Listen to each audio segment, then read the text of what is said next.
What's going on, everybody? It's your favorite YouTuber, Austin Holloman, and we are back with another live stream video today. And we will hold on one second.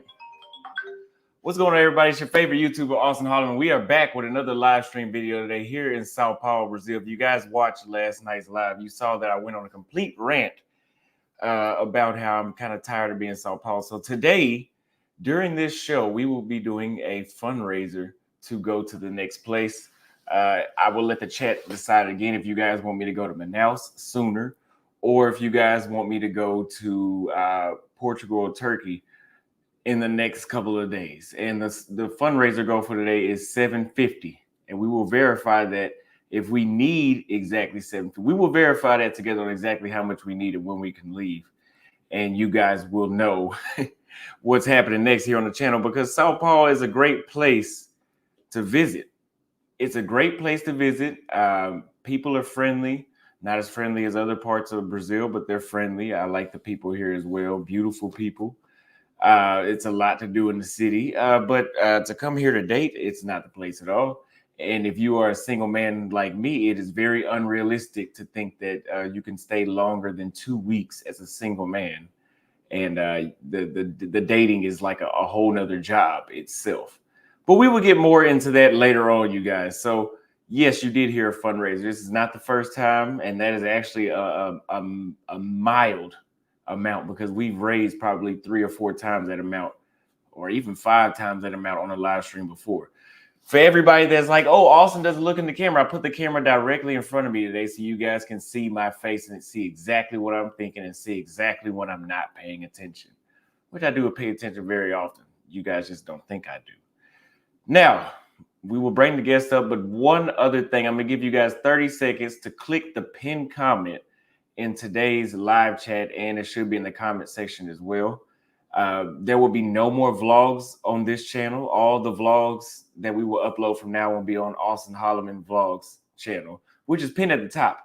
We already have over 300 people that have subscribed in the past hour. We need to get it to 1,000, and we may do an IRL stream there so you guys can help me get monetized. I think we need like 4,000 watch hours or something like that. The subscribers won't be enough, so we'll do the subscribers, and then we got to get the watch hours, and then we probably will drop one more Sao Paulo vlog, and then we will go to the next place and vlog there as well. So like I said, on this channel, you guys will only see interviews and snippets and playbacks of these interviews, because this will be a journalism channel about the things that I'm seeing around the world and other people's perspectives. But the real life experiences day to day that you guys have known me well for, that grew my fame in these past 2 years, will be on the other channel. Hit the Cash App at $ Austin Holloman if you want to go ahead and start the donation for today. Thank you very much. I love you guys. I appreciate you. Remember, I'm your only friend. So let's go ahead and bring up our guest. We have Global CZ. What's going on? How you doing, brother? I'm doing good. And you? Yeah. All right. Yeah, we good, man. Thank you for having me on the channel. Shout out to you for having 100K. Shout out to you for making it out, inspiring the youth. Thank you. So I appreciate, shout out to you as well. Shout out to you as well for your extensive travels and getting out as well. So, and being a successful YouTuber. So would you tell everybody who you are, what you do, and where you're from? Yeah, so I would say I'm a content creator. I'm from Boston, Mass, USA, and I do vlogs. A lot of people know me for somebody said Global Victim. I do vlogs. I do videos, kind of explaining what life is like in different places, in different cultures, and just showing my experiences. Okay. And how old are you? I'm 22 right now. 22. Amazing. Amazing. And when did you first leave the States? I first left the States in 2021. Okay. Like, first time I was going to London. I was actually doing a music show, and I was a vlogger, and I did music, and I had somebody book me for a show. And when I went to London, I realized overseas was like just 10 times more love, 10 times more freedom. You don't have to worry about social media. You don't have to worry about egos and stuff like that. Gun crime in places like those. And that's when I realized I had to make it official and like stay out there long term and make that happen. Okay, okay. And to get a little personal, people know that I travel because I'm a content creator. Where do you get your income to travel, if you don't mind me asking? Yeah, so I get my income from content creation, Hmm. uh, TikTok, YouTube, Patreon, those three platforms mainly. Okay, okay. So you put up a video, I believe. Well, I reviewed it back in January when I was in Paraguay, and you stated that Brazil was not a place suitable for black men, or it was no love in Brazil. At the time, I disagreed with you. I could say I still disagree with you, but we'll get into that. There's Brazil is different in every city. I think you said South America was a war zone as well. I would tell you Yeah, that South America is different country by country, because if you go to Uruguay, it's the furthest thing from a war zone. Like, you can go to the ATM late at night and pretty much walk around with the cash in your hand if you're in Montevideo, and probably Punta del Este as well. But we'll get into that further. So, to address that, can you elaborate on the experiences you had when you were in Rio, and I believe you were in Salvador as well, that led you to believe that Brazil was not suitable for black men? yeah. So when I made that video, it was about Rio. Like I said, Okay. Rio wasn't for black men because of like just the vibes I got as a black man, and like me being aware of my surroundings and seeing what position black people were in. You know, Okay. like people were like bus boys working at the supermarkets and stuff like that, and I just felt a lot of uncomfortable looks from white Brazilians and stuff like that. But then it was weird because like at first it was that, and then it became like weird looks from black people out there, and the white Mm-hmm. people were showing me more love. So it was like it was kind of like two polar opposites over time. And then you seen that video, and you actually told me to go to Salvador. You commented, go to Salvador. So I had planned to go to Salvador, and I went there, and it was a different vibe. I ain't gonna lie. Salvador is a whole different vibe. I think it's more suitable for blacks. I did feel more comfortable. They say it's the most dangerous in Brazil, but I didn't really feel in danger as much as like Rio. Rio Mm-hmm. kind of felt like, I don't know, like the Wild Wild West a little bit. But Mm-hmm. the South America is a war zone thing. I don't think it's a war zone because like even Rio, even Salvador, there's beautiful parts, there's suburbs, all that. I would say like Rio is a war zone though. I would say certain parts of Colombia are war zones, but not the whole South America, you know. I But would that's the main agree. place you guys go to. Yeah, I would. Yeah, yeah, I would agree. Yeah. Oh, sorry.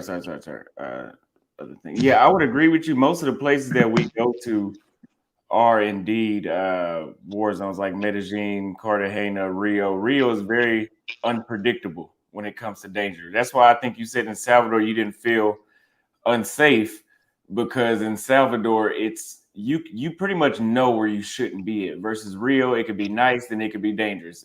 In a matter of 5 minutes, it seems like it can change like that. And Yeah. it's more tourists, it's more foreign tourists in Rio than Salvador. So I think they target a lot more. But Rio has always been known to be dangerous. But like you said, Salvador is more dangerous than Rio. So you said in Rio, you've seen a lot of black people that were bus boys, and you got some looks from black people, other black people. What can you describe those looks you were getting, and what you think they were thinking?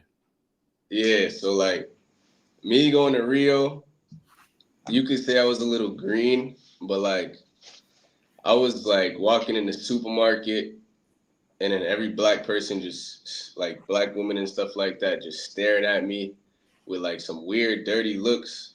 But like I had a white friend with me. He was from France. He's not white, but like they think he's white. Like he was just telling me like people don't like people looking at me like I'm so out of the norm because like a black man walking around dressing a certain way, walking around certain areas in Rio, eating at certain restaurants, it doesn't really exist, you know? It doesn't really make sense to people. And they might think you cocky, they might think, I don't know what's going through their head, but it's just, you kind of like a fish out of water out there. Yeah, That's I the would bottom. agree. I think the systematic racism is a lot stronger in Brazil, where you do look out of place for being in. You could eat in the same places in Leblon that usually blacks from Rio couldn't do. So I could agree with that. I didn't experience that in Rio, or at least I didn't notice it, or Salvador or Recife. But when I got to Sao Paulo, I did start to notice how other, not men, but black women, like you said, kind of looked at you with a dirty look, or it looks like, I don't know how to describe that look that they're giving you, but it looks like like you're almost like they're a white person, like looking at a racist white person looking at a black person, and I'm like, what the hell are they looking like that for? Like, it goes back to that whitening the skin that they have in South America, where they were taught that black men, or they weren't even taught, I guess it's real because they limited their opportunities, that black men pretty much weren't good enough, and they had the same propaganda about black men. I guess they don't know how to differentiate that between you and the locals. So what would you say is, how do you define a place being suitable for black men? I would say being suitable, it depends because every black man is different. You know, like there's educated black men, there's black men from poverty, there's black men from Africa, there's black men from France. So it depends. You know, if you speak English, you're gonna get a different experience. If you don't, and you're African or something like that, you're gonna get a different experience. So I would say, for me, I like places where me being in Asia right now, I kind of value more places where there's not black men at because like not because of a bad reason, but like I just like the factor of being able to set that first example. You know, a lot of places there's bad examples for black men, as we know, and like I feel that's a lot of places that black men frequent, like Colombia, Medellin, Cartagena.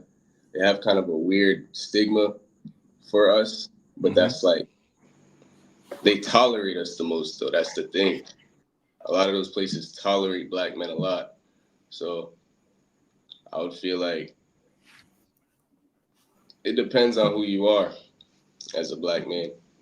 So you think there's a bad reputation we have, regardless of where we come from in Latin America? I wouldn't say a bad reputation, but I can only speak from my perspective. Like in Latin America, certain places, like in Rio and Salvador, white Brazilians showed me more love. But I would say it depends. I don't really know. Give me an example when you experienced discrimination in Brazil. In Brazil, I would say there was one instance I actually recorded it, but my phone got stolen out there. There was one instance where I was in a restaurant with my friend from France, and it was like they treated me like I was his butler or something like that. They was like they ignored me. They didn't serve. We were there for like 45 minutes. They served him. They took his order. They never came up to me. They never looked at me. They never even asked me if I wanted some food. They wanted to like. They expected him to like speak for me, and they actually confronted them. And then the girl looked like she was about to cry. She looked like she was embarrassed. She tried to apologize, give me free food and stuff like that.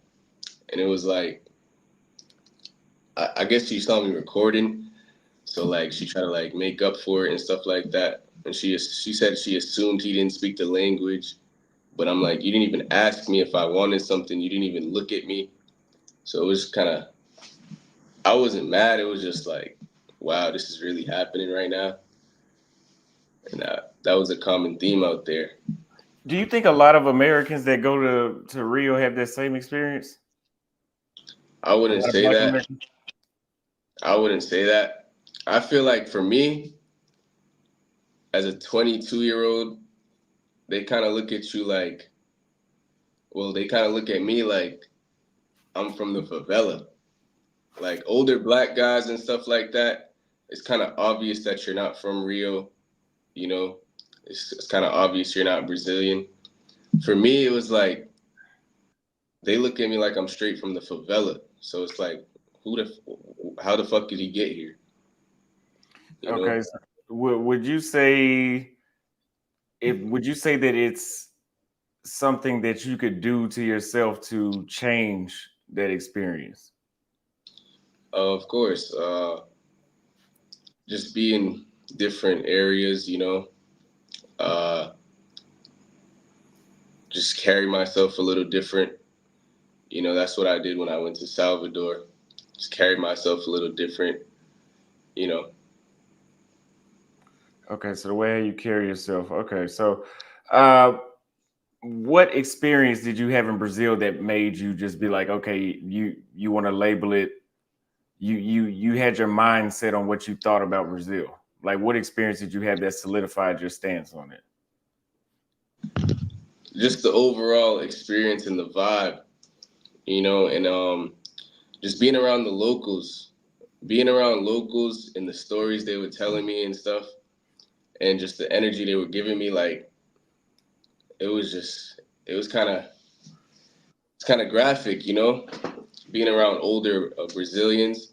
They always got you. They always got a horror story to tell you. They always telling you not to go out. They always telling you don't do this.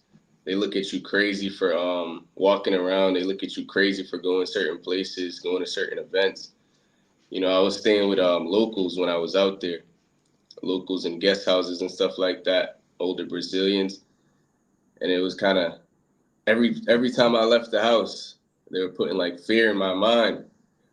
And I wouldn't say it's that extreme, but I would say like if the locals all feel like this place is dangerous and they've been here for years and they see how the people move and stuff like that, why am I here? Mhm. I can gringo tourist. Interesting, interesting. So, what were you thinking of? What was your expectations of Brazil when you first got there? All right, so a lot of us we romanticize Brazil because of the Rio beach scene, but like outside of that and like the music culture and the party and the girls, all we know about Brazil is favelas and AK-47s and shit like that. So that's when I realized, okay, this is the real Brazil. You know, when you see them favelas, when you driving on the highway from the airport and you see how real it is. When you go up in a local neighborhood and you see like this ain't no this ain't paradise, you know. But I wasn't really expecting much, to be honest. I didn't really watch no much videos because you can't really get the grasp of how the place is before you go there, especially not Brazil. That's a whole different world. So I would just say I just went in there with an open mind. So, one thing I disagree with what you just said is that we know Brazil for the beauty and all that kind of stuff in Rio, but being from the United States, it seems like most people think when they think of Brazil, they do think of the favelas and not the beaches. Because when I was telling people I was going to Brazil the first time, they kill Americans down there, or you need to get your casket ready. Like that's what I was hearing before I was going. But we have a couple questions on super chats with you. Is I stay having blue balls and $5. So Austin, I was at the IHOP after I finished eating. I left as I held the door open for women coming in. She said, "You need to stop harassing women." That sounds about right. That's why I'm not over there, man. IHOP is only in the States. I won't have that experience. That's how I know it was in the States. But thank you for the super chat. I would never have to deal with that kind of stuff again, at least not yet. Anonymous said $10. So you have traveled so extensively and at a high level. How many countries have you been to? Confess you're a trust fund baby and your parents are helping you. Otherwise, how do you do at such level at 22? He did say content creation. Yeah, I'm just a regular guy, man. I don't know if you want me to tell you I'm a trust fund baby. A lot of people say that. A lot of people say I'm a drug dealer. I'm just a regular guy hustling, trying to make something happen. Yeah, absolutely. I appreciate the super chat. But so do you think that the role of socioeconomic factors, do you think that plays a role in your assessment of Brazil for black men? Like, Yeah, like yeah. just paying attention to the environment, you can tell that most people my age in our demographic are not educated. Maybe I don't know if they're working or what, but like, especially in Salvador, I seen that a lot in Salvador. Like, there's a lot of black people my age, and it's like, you can tell they're not educated. You can tell like, there's just no hope. There's no income. There's no like, in America, we're very privileged. Like, me and you, we come from good families. We have good education. We have good opportunities. I don't think they have that in Brazil. And everyone knows that. So you're kind of looked down upon as a black youth, which makes crime, which makes a lot of stuff, you know. Okay, so you said that you were treated better in Salvador, though, right? I wouldn't say I was treated better. I would say like I blended in more and just kind of like stayed out the way more. So you think it's better? Brazil might be better for black men where there are already a lot of black people.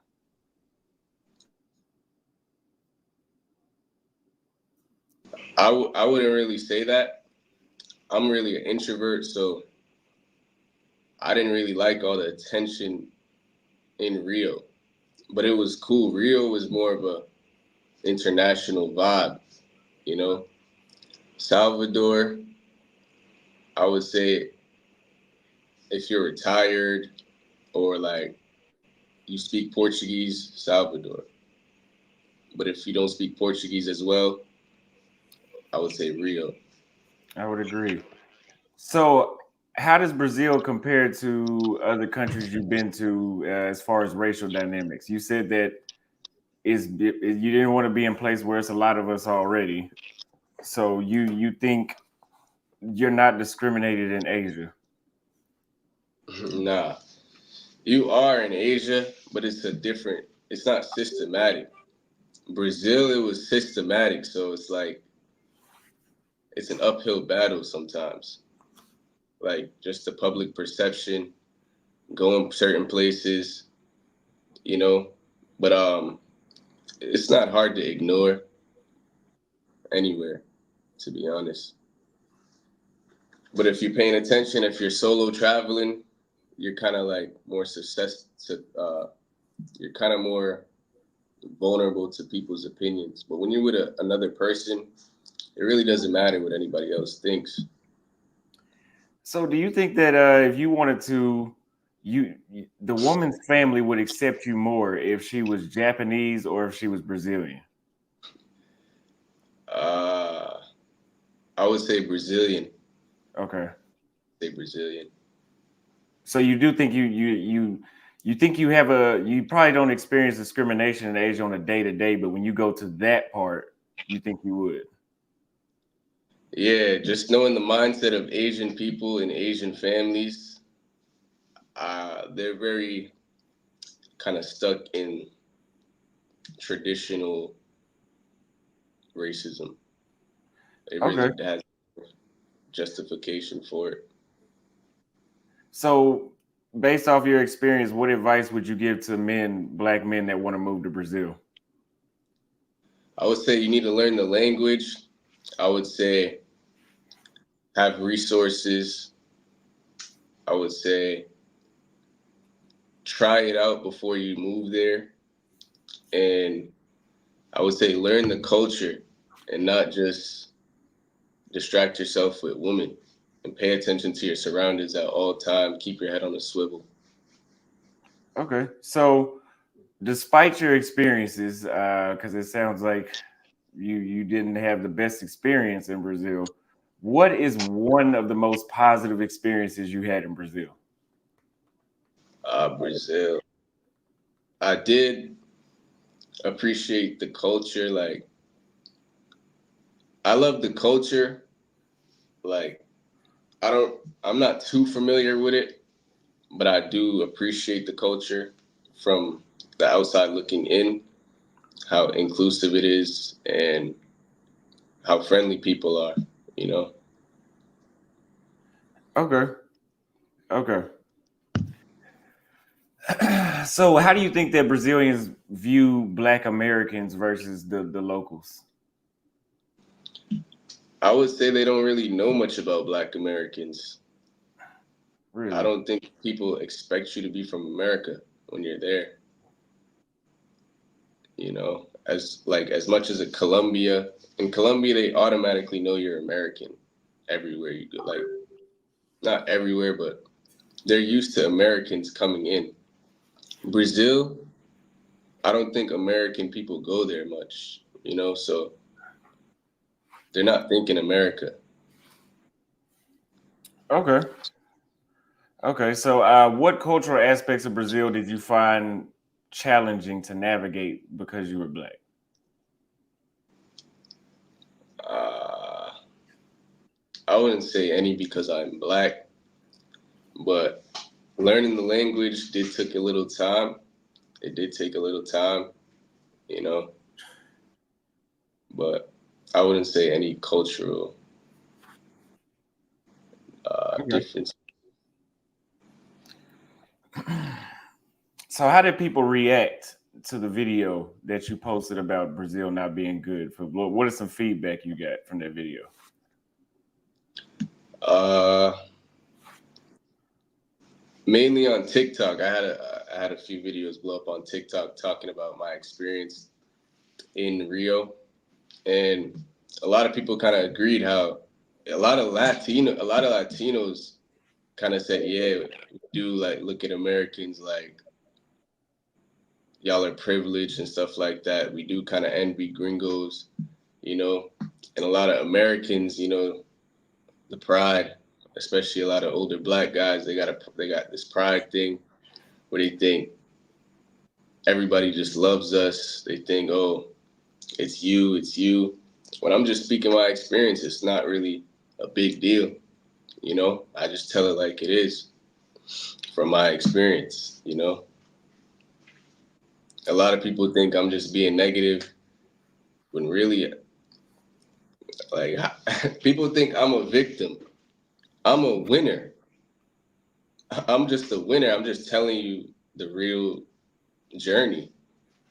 You know, it takes a lot to travel. It takes a lot to be out here in these places. It's not just peaches and cream. Okay, so did you link with any other expats you were in while you were in Brazil? Any other Black expats? Yeah, I did in What Rio. What was their opinion on your viewpoint of Brazil? They didn't really experience that with me because, like, when you're with someone as a Black man in these places, it's a whole different experience. But when you're alone, it's kind of like you pay attention to everybody around you. You kind of pay attention to more things. When you're with someone, it's kind of like y'all just having fun, y'all enjoying the place, you know. But outside of that, that's when I kind of realized what was going on. Like when you first get there, it's kind of bliss. You on the beach, you're looking at the views, the nature. So when I kind of delved into real Brazil, I feel like there's two sides of Brazil that I've seen.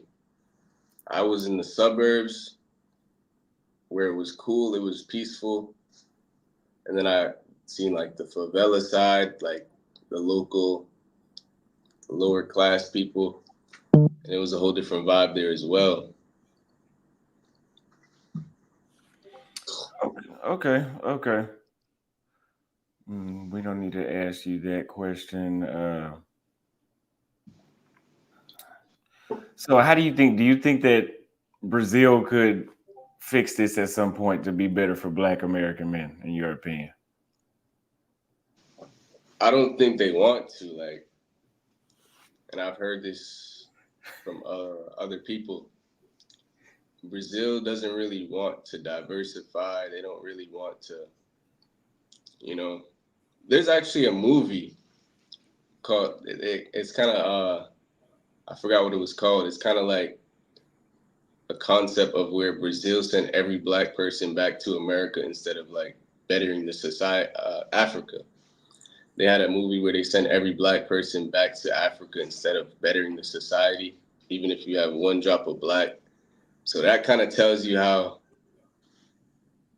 they kind of think over there, you know? Well, from what I know, Brazil is very mixed in. I don't think that actually happened. Nah, it's a concept. It's Oh, it's a a movie concept. concept. Okay. Yeah.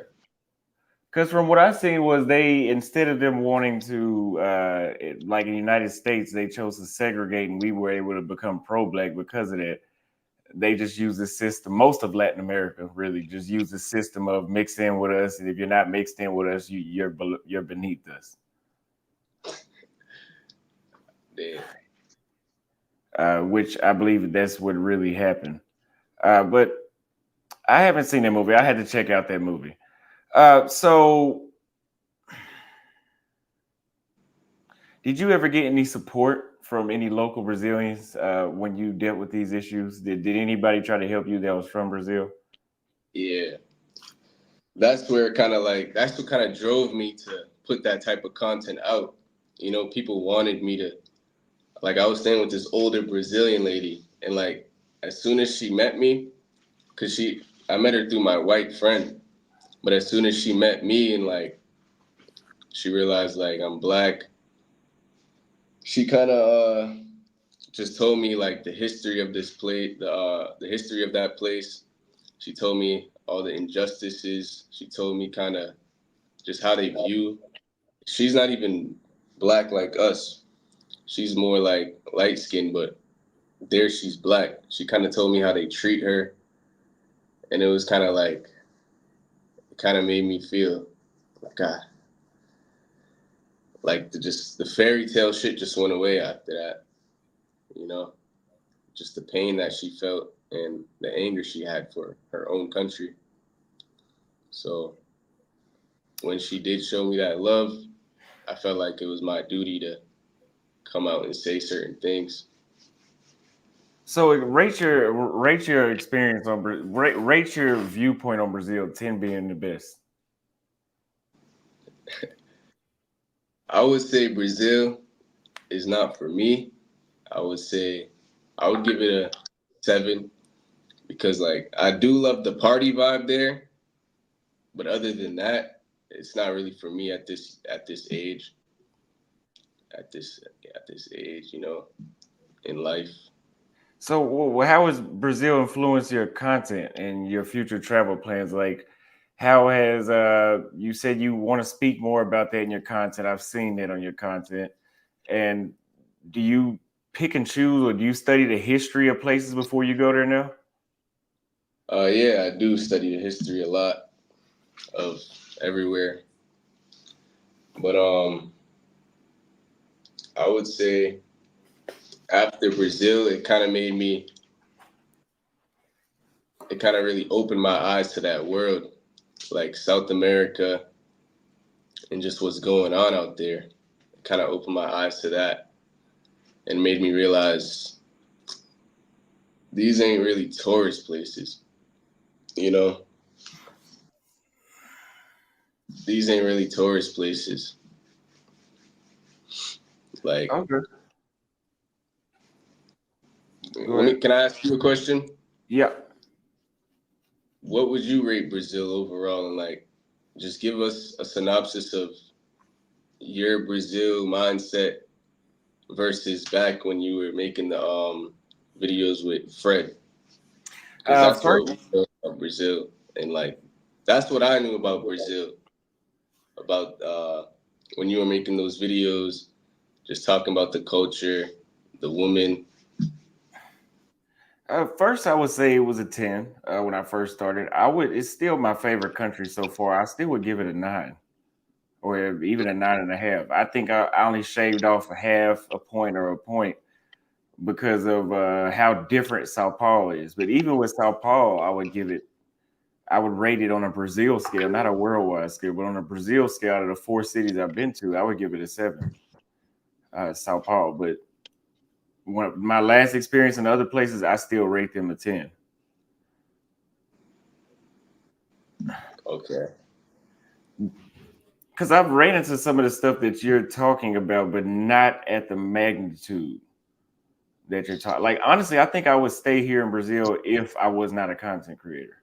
Like, I wouldn't even go to Europe next, but I'm doing that for work. So, where do you feel black men are treated the best? Shit. I feel like I'm the wrong person to ask because I'm not just a black man. I'm me. I'm a content creator. I have different purposes for going certain places. You know, I'm. I don't know. I don't know. Where would you say black men are most accepted at? Kenya. Okay. No issues at all when it came to race there. Introvert Max has sent $10 for sending respect. Thank you very much for the 10 pound super chat. And Ismail sent $5 for CZ is the best on telling the truth about a place. He's just nervous on this live. He's very cool and fun. Brazil overrated. Salvador not the same. 2Y. I don't think Brazil's overrated at all, man. I'm here in Sao Paulo, and even though it's dating here is a damn headache, it seems like. I mean, even sitting outside during lunchtime, seeing all the beautiful women getting off work is just amazing, man. They're very attractive in Sao Paulo, Brazil in general. It has a lot to do with that mixing, if you ask me. Khalil sent $10 for Austin and Global CZ. Thank you for making this collab happen. Y'all have separate business models, but the travel journey remains constant. Thanks for the motivations with both of y'all's contents. Thank you very much for being a loyal supporter as well. I truly appreciate you. Shout out. So,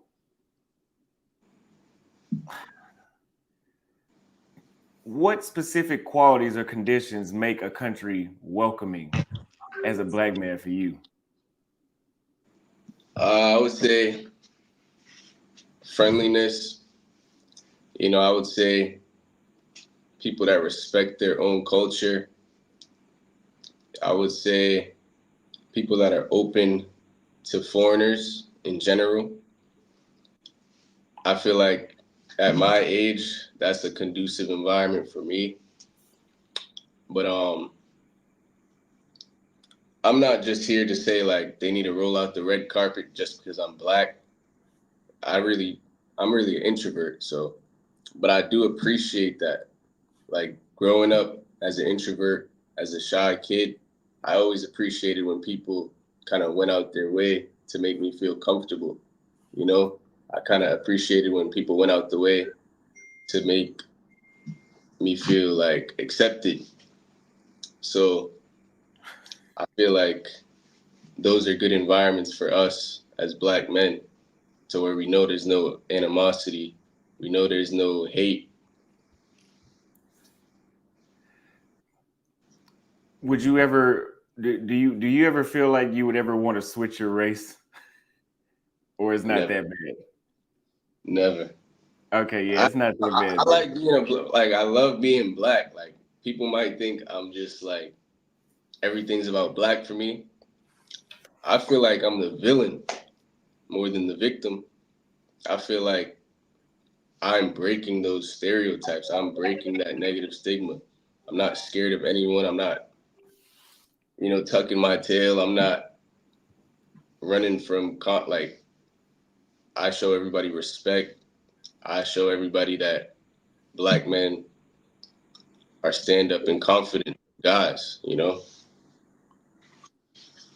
Okay. Okay. So what is your viewpoint on America? What do you think of America? Shit, I had this question for you as well, but I think America's a great place. I think it's a great. See, I don't really think America is something to just do away with. I don't think America is something to hate. I don't hate American women. I just feel like for me, I want to see more. I feel like for me, my story and my purpose has to be spread out more. That's all. Like, I'm not here to run from America. I do think coming from my city, I would say it's kind of black and white as far as what you can do and just the connections you can make because we come from a small city in Boston. But I think just the world has more to offer than America. That's it. So I think America is good for certain things. Wait, so you like dating the American women? When I'm in America, I don't really date women. Like I'm in a college crowd, so they the women ain't dateable. Like they in party mode and stuff like that. So I've never had that problem of women divorcing me and stuff like that. Well, And let's I say interacting with women, like interacting with women. Compare American women to Japanese women, let's say.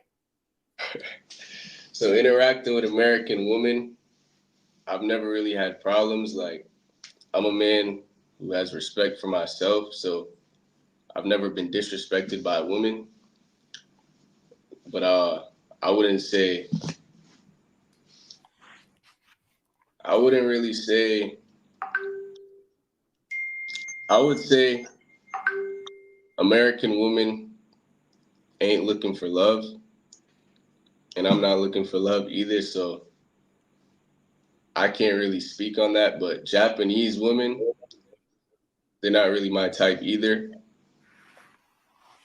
I don't really know. I have a lot to say about women, but like as far as dating and stuff like that and love, uh, I'm not really looking for that, so I can't really tell you the right answer. What are you looking for out of a woman? Well, right now, since I'm traveling, I could say I'm on the same thing with you. Right now, I'm taking notes of every place I go to. I think after I'm done traveling, I have 3 or 4 countries I probably would stay at, and then I would be more open to an actual relationship because dating, constantly, especially going like coming from a place where I was doing just fine dating and then coming here where it's completely different, all that constant readjusting and how cultures, I'm tired of that shit, especially when it doesn't work in my favor. And then it's like, okay, shit, this is kind of getting annoying.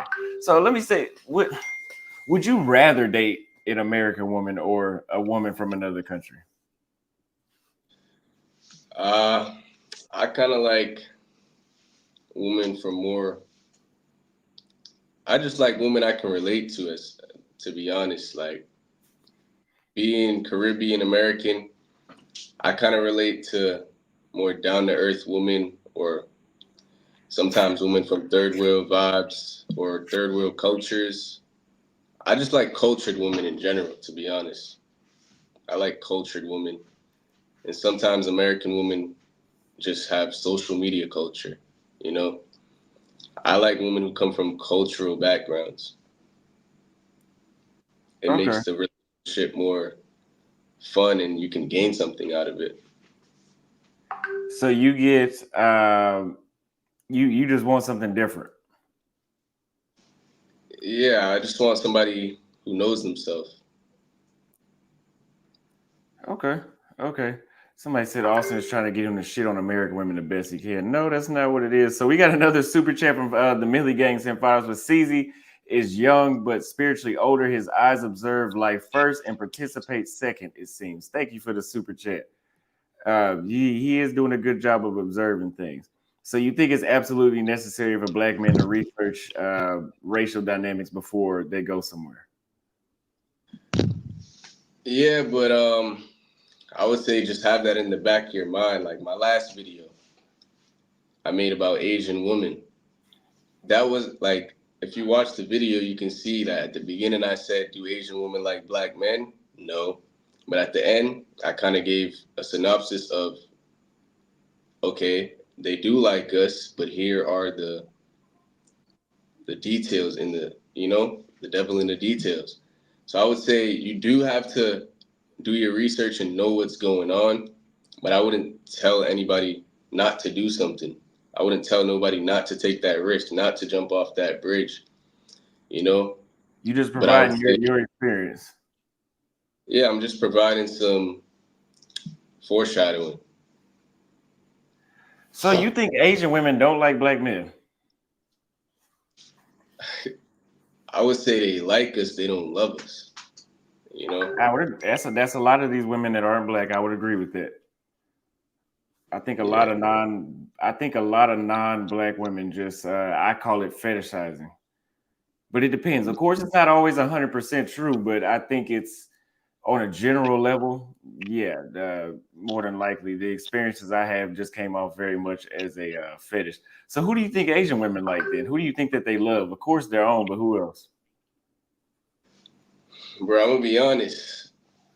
You don't know what women like. You don't even know what women love. Like, for me trying to break this down and just figure women out, I can't just say they love white men because a lot of white men get used. I can't say they love Asian men because a lot of Asian men are like, they look up to Asian men and they have a little power here. So who knows what women want? So I can't really say what a woman wants. I can't really say who a woman really loves.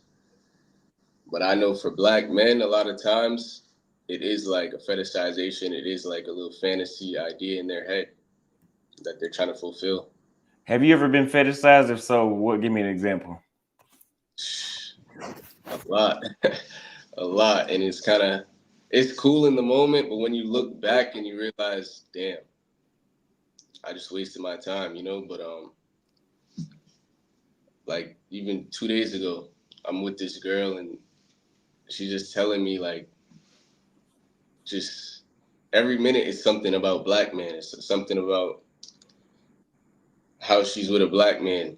We walking around and everybody's staring at us, everybody's laughing and making jokes. Oh, black man, are you about to be screaming and on his dick and shit like that? Just weird little shit. And then she just texted me today. She went back to Bangkok. She's like, oh, she's telling her friends she was with a black man, this, that. And it's like, every fucking second it's about black man. And like, I actually had an experience where I was with this French girl the other day. She's like, I was her first black man. And I ain't gonna lie, it was a little weird. It was a little weird. She didn't even speak English, like, but she's just like acting like she loves me and shit like that. Acting like she's about to fly me out to France. And it's like, all we did was, we didn't really have a connection. All we did was, you feel me? So what women do you like the most? I like Caribbean women, black women. I kind of like Latin American women now. Have you been to the Caribbean?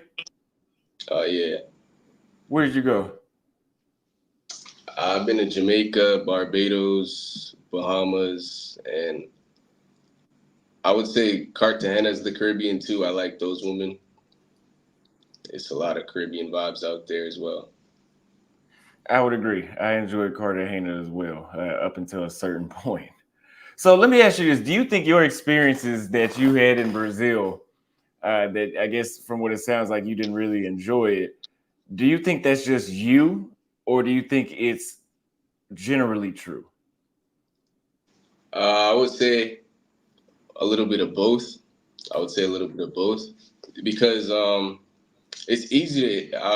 I wouldn't say it's easy to ignore, but after a while, I was ignoring it. But like in Salvador, for example, every day I go outside, I'm seeing poor black people. It kind of fucks with your head, but you could just literally leave that area. You can just literally just change what you look at, you know. But me being a solo traveler, being out there for that purpose, I came to Brazil for answers. I didn't come to Brazil just for the girls. I didn't just come to Brazil because it's warm. I went for the answers, you know, answer my questions about what I knew about Brazil already, what I knew about racism already. You know, I wanted to see it for myself and understand it. So that is my experience. Not everybody's looking for that. Not everybody's looking for the answers. Well, it's poor black people in America. What was the difference between those two? In America, Yeah, we have poor. We have there's no shortage of poor blacks in America. Actually, we're at the bottom on the financial aspect in the states. So what about seeing black people in Brazil in poverty was different? Like, why was that something that you highlighted? I wouldn't say uh, there's poor blacks in America like that. I would say a poor, what we call a poor black person, maybe from a low income neighborhood, is not a poor black person in Brazil. In Brazil, it's kind of an energy over there. Like it's kind of an energy of no hope for blacks. It's kind of an energy of like never escaping that favela life. So you've Like seen if a you, different level of poverty. yeah, like it's not about money. It was about like just the state that they're living in and like just how isolated they are from the rest of the country in them favelas.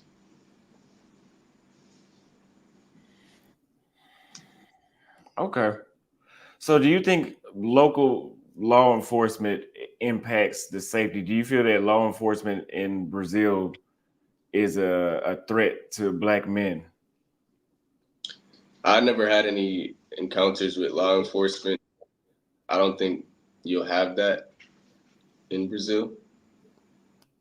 You know, they ain't really worried about black foreigners. So what support networks would you recommend for black men that are traveling abroad? You can join Facebook groups, start a YouTube, start a platform. I would say I encourage everybody to do that. And I feel like that's the easiest way. And I feel like you don't need connections to start out in this world that we live in today. You just gotta show up and provide value, and the connections will come. But if you're a solo traveler, you don't really need anybody. But if you are looking for that community, I would say they have you, they have my Discord, they have all these communities available for us. Facebook, where there's other black men who think alike and are in these places. Every country I've gone to, I've met subscribers or followers. So it's out here. People are out here. Any cultural misunderstandings that you had while you were in Brazil, like something that we as Americans would not perceive offensive, but they did? Um, I wouldn't say I had any of those experiences that I can think of right now. I feel like they're pretty careful, pretty laid back out there, pretty laid back. So do you speak Portuguese? Uh, I a little bit, a little bit. I speak Spanish, so constructing that Portuguese, mixing it in with the Spanish, you kind of learn it faster, and people kind of understand you, and you kind of just listen to what they're saying and you incorporate it into your vocabulary. I kind of got by. Like when I went to Salvador, I spoke more Portuguese than when I first got there in Rio. Okay. So do you think that added to your experience being negative? Yeah, like I would say, I wouldn't say it added to the negativity. I would say just my overall experience changed once I started learning the language. Like I took a week and just studied it. I watched Brazilian movies and I went to Salvador and it was a whole different experience. You know, I could talk to people, I could talk to women. It was a different vibe. Okay. So this experience you had in Brazil, how has it shaped your views on global Black identity? It kind of just repurposed me on what I first started out doing. When I first started my channel, I was in Europe explaining the Black experience. I was in France meeting Black people who told me like the Black experience and stuff like that. And I realized, hold on, there's a lot of people in the world that don't even know Black people exist in France. They don't know Black people exist in Italy. They don't know Black people exist in Brazil. Because I sure wasn't thinking about that when I think of these places. So I feel like these experiences need to be heard. You know, I feel like people need to understand what it's like in their shoes. Last question I got for you, and I'm gonna give some callers a chance to talk to you. We're at the hour mark, so give me your top 3 countries that you think Black men should relocate to and visit.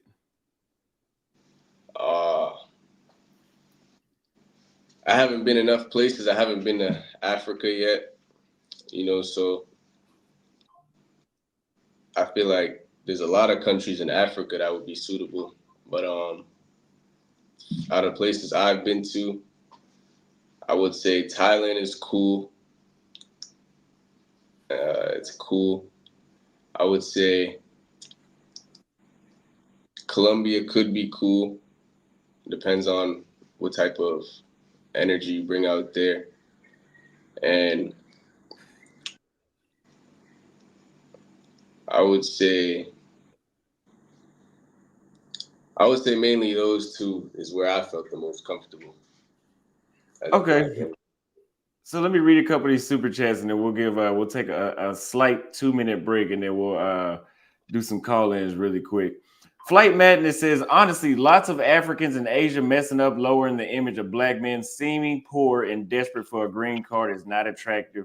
I would agree. I've met some Africans that are really fucking up the reputation, man. So WG sent $5 for shout out to CZ Virgo Game. Thank you for the super chat. Khalil sent 2 more super chats. He says, outside of our Black community, most times the Black man has been fetishized by other cultures. There is a vast difference between love and lusting. Exactly. I would say I have a lust for Asian women, but I've told you guys many times the chances of an Asian woman being married to me are not that high. And at this state of mind right now, if I was to have an Asian baby, it would just to say that I got a Blasian baby, not because of any other thing. But who knows? That could change. You know, I'm 25. It may change by the time I'm 30, but right now, that's what I'm telling y'all. Khalil sent another $5 for to Cece's point. The so-called Black poverty in America is not the same poverty like Brazil, Colombia, or any third world country like Jamaica. I would agree. America has some of the most comfortable poverty. In Brazil, they have food stamps, but the locals I talked to said that the food stamps that they give them is not even enough to feed one person. So there you have it. So let's take a short break. We'll take a bathroom break really quick. I'm going to get the likes up.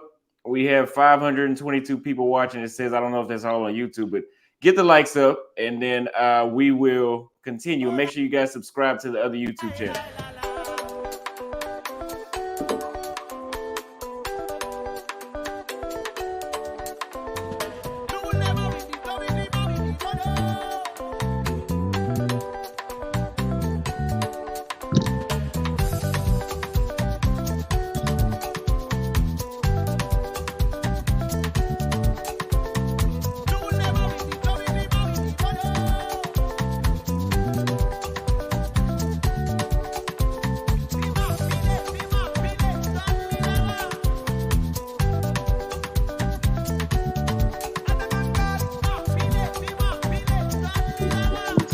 Yes.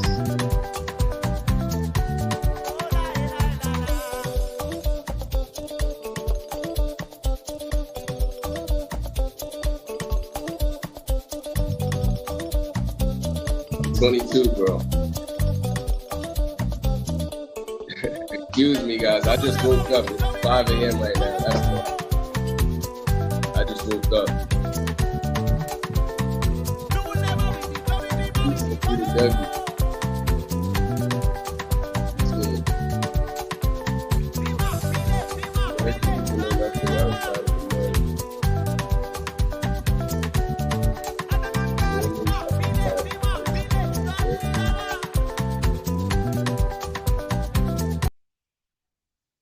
All right, I hope you guys hated that song. That was so you guys would like the video. Make sure you guys like the video. Let's check and see how many likes the video has now.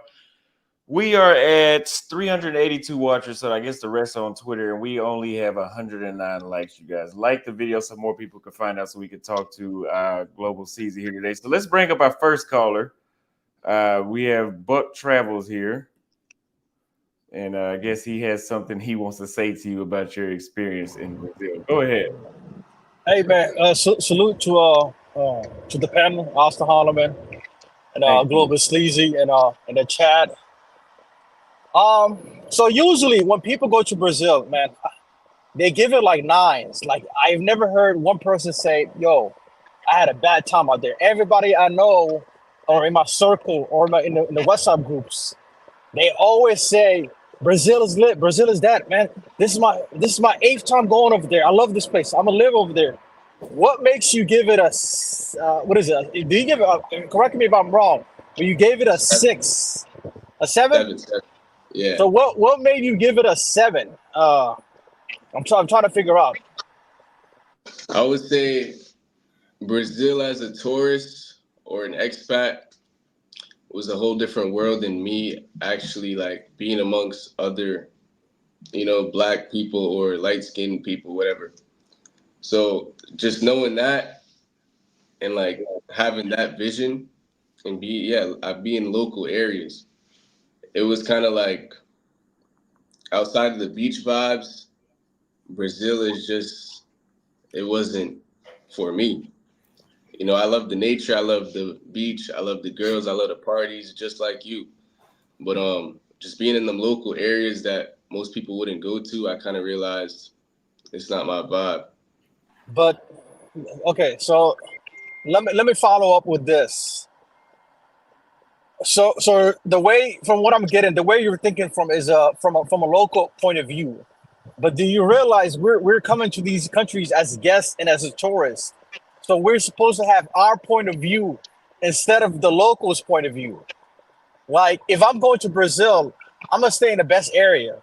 If I'm going to Rio, I'm staying in the Copacabana, the Ipanema, the Barra de Juco, those areas. I'm not gonna stay in the favelas. Like because first of all, the reason why we're getting out of the States or we're going to these places is to stretch our dollars and live in the best areas. Why would I go to another third world country and live in a favela? Like it's like I can't relate to the people in the favela, so it's like I gotta stay in the best area. So what do you gotta say about that? I understand what you're saying. Like I don't encourage anybody to do what I do. I'm a content creator, and like before I come out and say stuff on the record, I have to have experience. I have to be around locals. I have to do this stuff. I have a lot of Brazilian followers and subscribers. They don't want to hear about Rio and Copa. They don't want to hear about Copacabana, Ipanema, bro. Real shit. So I have to be around real people. Okay, so this is my last question. Just out of curiosity, off. Huh? What'd you say? I said, what area did you live in, or you were staying at in Rio? That's my last question. After you answer, I'm gonna drop off. Okay, I was staying in Santa Teresa, which is it's like up the hill from Lapa. I was staying over there. I stayed in Recreio, which is like the suburbs. Even in the suburbs, they got like some little neighborhoods where it's poor people and shit like that if you take a wrong turn. So I stayed over there too. And at first, when I first got there, I stayed in Ipanema. Okay, that's all I gotta have. That's all I had. Salute to Austin. Salute to the panel. I'm out. Thank you. Salute to you as well. So let's bring up the next caller. I think this one got he's gonna have some good questions for you. What's going on? Hey y'all, can you hear me? Yes, sir. Hey, okay. Yeah, I was cracking some jokes earlier. Like, don't take it the wrong way, CZ. I like your videos, but I definitely do have some feedback for you that I'm glad I can give you right now. But yeah, overall, I like your content. I like the fact that you're traveling different places. I do kind of stick by what I said. I do think like your videos, like talking to you right now, you seem like a really chill guy. You seem like pretty balanced, but in your videos, they do come across as particularly negative. When it comes to like the whole how black men are treated, is kind of like your videos do kind of give off that kind of victim mentality mindset. And I don't know if you're doing that just for like entertainment or I'm not sure what your perception is, but talking to you, like seeing you talking live is a lot better. It seems like you seem a lot more just chill in general, but on video, maybe the way you edit it up, like the way you edit your videos, it comes across as like you're kind of crying a little bit about black men this, black men that. And yeah, and it's interesting that you like Asia better than Brazil. I'm glad you have that opinion. Because it seems like we're hearing more and more about like the whole systematic racism thing in Brazil, and it seems that going to places where there's a lot of poor black people, maybe that works against you in terms of the initial impression people have about you. Because here in Asia, like for example in Thailand, if you're in like a city like Pattaya, where a lot of guys are paying for booty, it seems like there's not a lot of African people there, because people are going to think like pretty much they're always going to assume you're American for the most part, because I guess African guys, they don't go to those kind of places where where you're spending money for booty like American guys will. So you notice that the women there, they don't really, in my experience, they don't really have any bias against you. But maybe if you go to a place where there's like a heavy amount of like kind of not rich black people, that could work against you. So that's just something I'm starting to notice. Like the more we talk about Brazil, and I'm relating my experience in China and Asia to what people are going about in Brazil. But yeah, I'm glad you like Thailand. I'll be out there in early July. But yeah, man, I just think maybe you need to link up with some travelers, man. I think you need to link up with some travelers to get you out of your box, because you seem like kind of an introvert. So maybe you could be accidentally pushing people away or something. Just the way you come across is not really too open. It's kind of shy. So you might be having, you might be giving off certain vibes. I don't know. Maybe you need to hang out with some people who are more social and can get you to open up. No homo. No Diddy, right? That's crazy. I was just watching your video. You were talking about. I watched a lot of your videos, bro. Honestly, your shorts. You were talking about black men in China a lot, but no. Do you get comments saying that's negative? So for me, I'm actually gonna start being a lot more not negative, but I don't like talking to. I feel like in America, I feel like a lot of us, we kind of get coddled a little bit. Like I feel like a lot of us, we do have that kind of victim mentality where like if you try to get us to take accountability and say, hey, like it's not all the responsibility of white people like to make us successful. We need to kind of take control of our own success.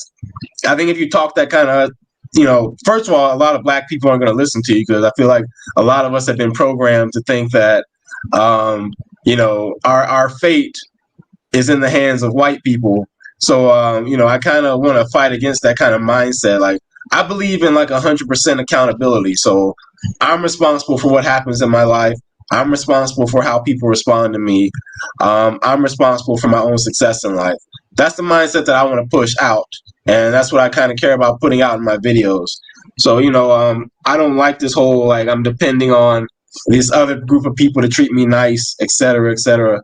You know, I want to be the kind of guy who, like, you know, I think we can take control of our own image. Like, I think it's important, like, us as black men, especially black American men, we try to put out the best image, you know, like, you know, in Thailand, for example, you don't want black guys, you don't want us to be known as cheapskates, right? Like, you know, the girls like who mess with the black guys, like they're black guys trying to negotiate with girls over $50, and that makes us all look bad, you know, like you can't even pay $50 for some cheeks, man. Like, come on, man, like pay the full price, stop being a cheapskate.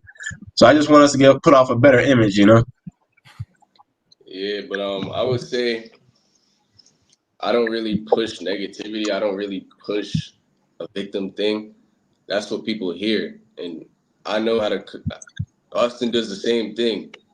Well, I don't know if you still do it, but you kind of like make people react, you know. But it's a message. If nobody like your video, even your videos, bro, you know how to make people click the video. They might think they're gonna see something else. They might think they're gonna be pissed off, but then they might see it and be like, "Oh, he's speaking some real shit. I can't even argue with this." We're content creators. It's not that serious, but like these are just things that everybody knows, especially in Asia. You know, everybody knows these things. You know, everybody knows black men like fat girls. You know, everybody knows Asian women don't like black skin. But if you come on the internet, everybody has a problem when it's not really a secret here. It's not something people are gonna dance around. Everybody will tell you. It's not really racist, you know? Yeah. Definitely like just saying things in kind of a blunt, direct way. That's a way to get people's attention. But I think it's also a good way to. Real life.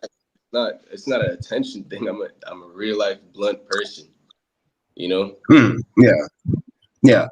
In terms of this internet thing though, like actually like framing things like so for example, like I make a video talking about, hey, like black men, we need to raise our standards. I actually believe that. I think a lot of us black men, you know, I've been seeing this for years in the travel community, like guys getting in the Facebook groups trying to flex like they're banging 9s and 10s and they're banging 3s and 4s. You know, I think I want to call out that kind of behavior. So I think it's good to like kind of voice that in a strong, bold way. Well, yeah, man. Overall, yeah, man, I like your videos, and I like, you know, I like what you're doing, bro. I like that you're over there in Thailand, man. You know, just keep putting out content, and I mean, I watch your video. You know, I just wanted to point out that one thing that I noticed about you. I've been watching your videos for a while. I've been wanting to say this to you for like over 6 months or something. I finally got my chance now, so yeah. Shout out to you, brother. I appreciate that. Man. Yeah, man. Great talking to you, man. Maybe I'll see you in Thailand if you're in Bangkok or Pattaya early July. I'll be out there for a couple weeks. I want. Yeah. Appreciate it, man. Yeah, man. Nice talking to y'all. Thank you. So Abdullahi, I never know how to say your name. Sent $1.50 on Cash App for Everyone Is Not Racist. Your moderators are trash. Remember, you guys, today is the fundraiser. We have not, besides that one, we have not gotten any Cash Apps. I know that Khalil said he was going to send a Cash App today. So, you know, we starting that fundraiser today, man. You guys say you want to see me go to the next location. We got to do that. So anyway, we got another super chat right here from CRS. He says, for the panel, thoughts on bros that pay for play abroad. What do you think about guys that do pay for play? Let's bring Flight Madness back up. What do y'all think about guys that do pay for play abroad? Would any of y'all do pay for play? I'm gonna speak first. I don't think pay for play is wrong. I feel like after a certain age, if you're trying to get free bucks, you kind of like, it's kind of fucked up, you know? Like if you're an old man and you with a young woman, what you think she there for? You know, like if I don't know. I just feel like that's the manly thing to do, you know?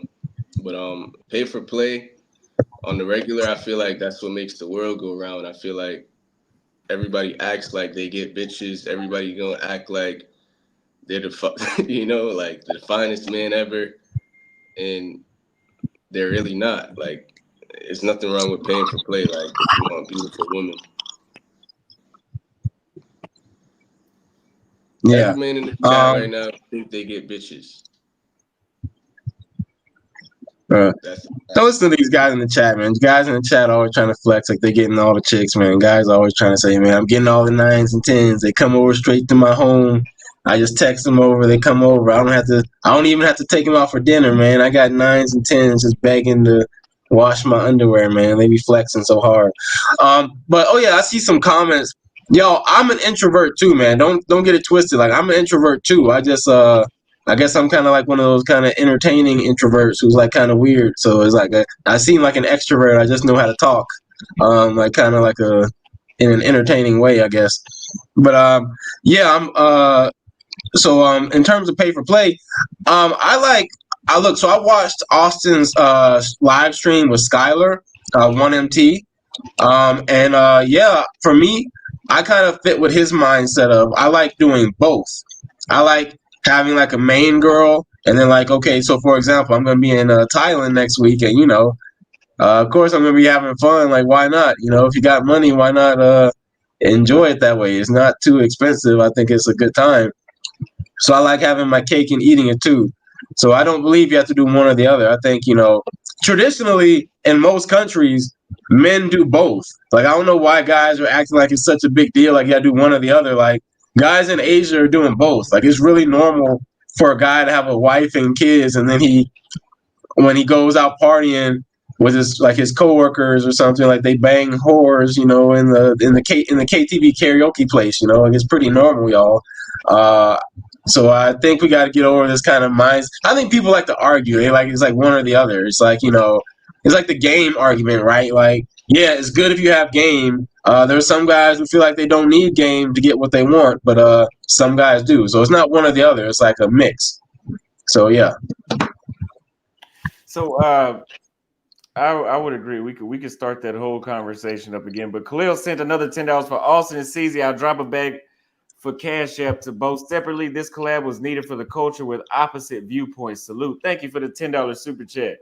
And thank you in advance for the Cash Apps. CeeLo Thomas sent $5 for pay for play or regular dating or marriage. In all honesty, women will always sell their value. What do you think about that? I feel like if you're like, as a young man, like you get a lot of women for free. I'm gonna be honest, but that's because they see you in some they see your value, whether it's your style, whether you're cool to them or whatever. I don't know, but I feel like every woman knows their value is in their beauty. So it's like, even though I get it for free, another guy might not get it for free. Somebody's paying.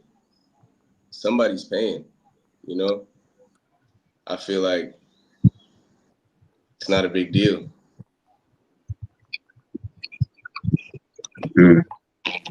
Yeah.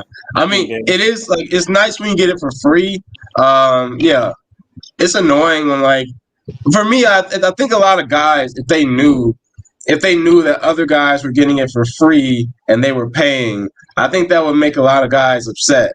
So like when I hear these guys who are saying like P for P is the only way, you don't need game, blah, blah, blah. I think these same guys, they would probably be upset if they knew that like some kind of young, handsome guy was getting it for free and you got to pay for it, So it's a mix, y'all. Like you can have both. Like there's some women who I would not want as my girlfriend, but I'd be willing to pay for like, just a fun time.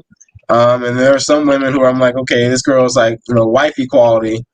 I'm probably going to need to be able to work her emotions. And one thing that was talked about on that live stream that I kind of disagree with, or I could be wrong about, I think that in today's world, I don't necessarily think that money is going to give you more leverage. Like I think it's kind of a mix, right? Like we live in this kind of Instagram age where a lot of girls, they care about dating a guy who looks good on the internet, right? So like what CZ said about how, being a young guy, you might get it for free.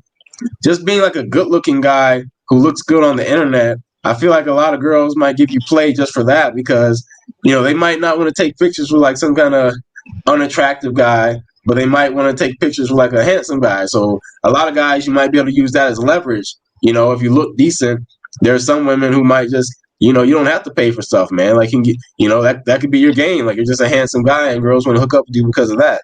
That's something I want to point out. It's something we got to think about because we live in this kind of internet age where if it doesn't look good on camera or if it's not caught on camera, it doesn't really exist. So it's just something to keep in mind. It's not all about money all the time. Well, 1MT said that those feelings fade away. What do you think about that? Do those feelings fade away? Like it's just everything is just temporary? I mean, spending money on women, in my experience, so when you're dealing with women who are like attractive, like we're talking about, if we're rating their scale, like if you're dealing with women who are like maybe 7.5 or higher, those women get money thrown at them all the time. So I don't even think they respect the money unless you're like really, really spending a lot. Like I think you gotta spend a lot of money just to like get their feelings, like, because those women are used to, especially here in China where there are lots of rich Chinese guys throwing money around. It's like those women are just used to having money thrown at them their whole life. So if you got to come with a really big bag if you want to catch their eye. So I think being able to work their emotions, in addition to having money, I think that's the best strategy. But do those feelings fade? They fade eventually because attraction is like what gets people's attention, right? Like when the girl is hot, you're willing to overlook her crappy personality. But and I think it's the same way for when a woman deals with a guy. She might like the way he looks in the beginning, but if he's like super, super lame or he's like really clueless, she might eventually get fed up.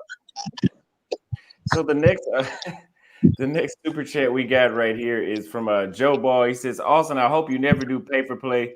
Main reason I rock with your channel, pay for play behavior is sad and nasty. Good luck to y'all who do that. Seek help. Thank you for the $5 super chat. You will never see me promoted on my channel, but I won't bash it. But unless if you only doing that, and if you're only doing that, I don't care. But which goes into the next point. Nobody is saying prostitution is wrong. It's just it's been around for ages. A man is going to be a man. However, promoting it is wrong. That's what I think. What do y'all think about people that promote pay for play? CZ, go first, man.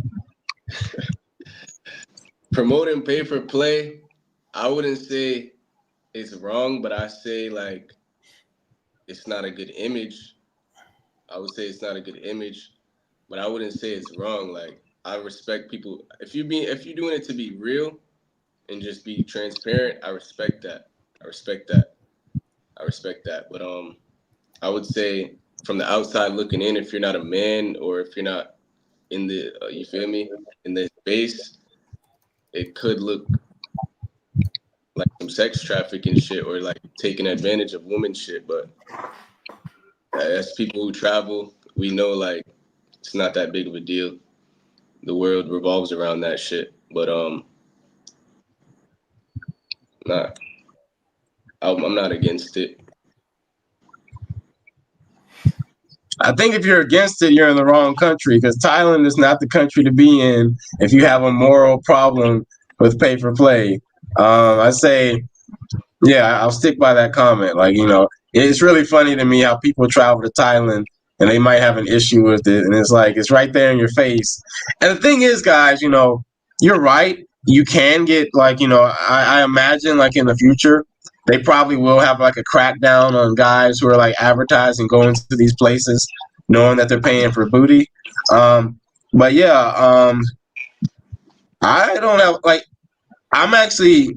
it's actually a lot more guys who are going to probably start promoting it because guys are seeing it's a pretty good deal. It's way better than what they're getting in the West, right?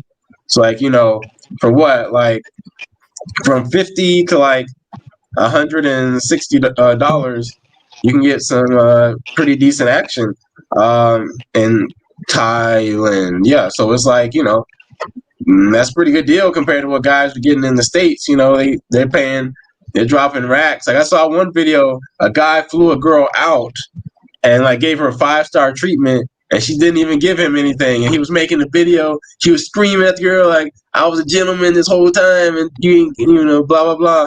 He spent thousands of dollars on her and he didn't get nothing. And you already know that same girl, she's probably getting pounded down by some guy who's probably not even doing nothing for her. So it's like, that kind of stuff happens. I think that can really damage your ego.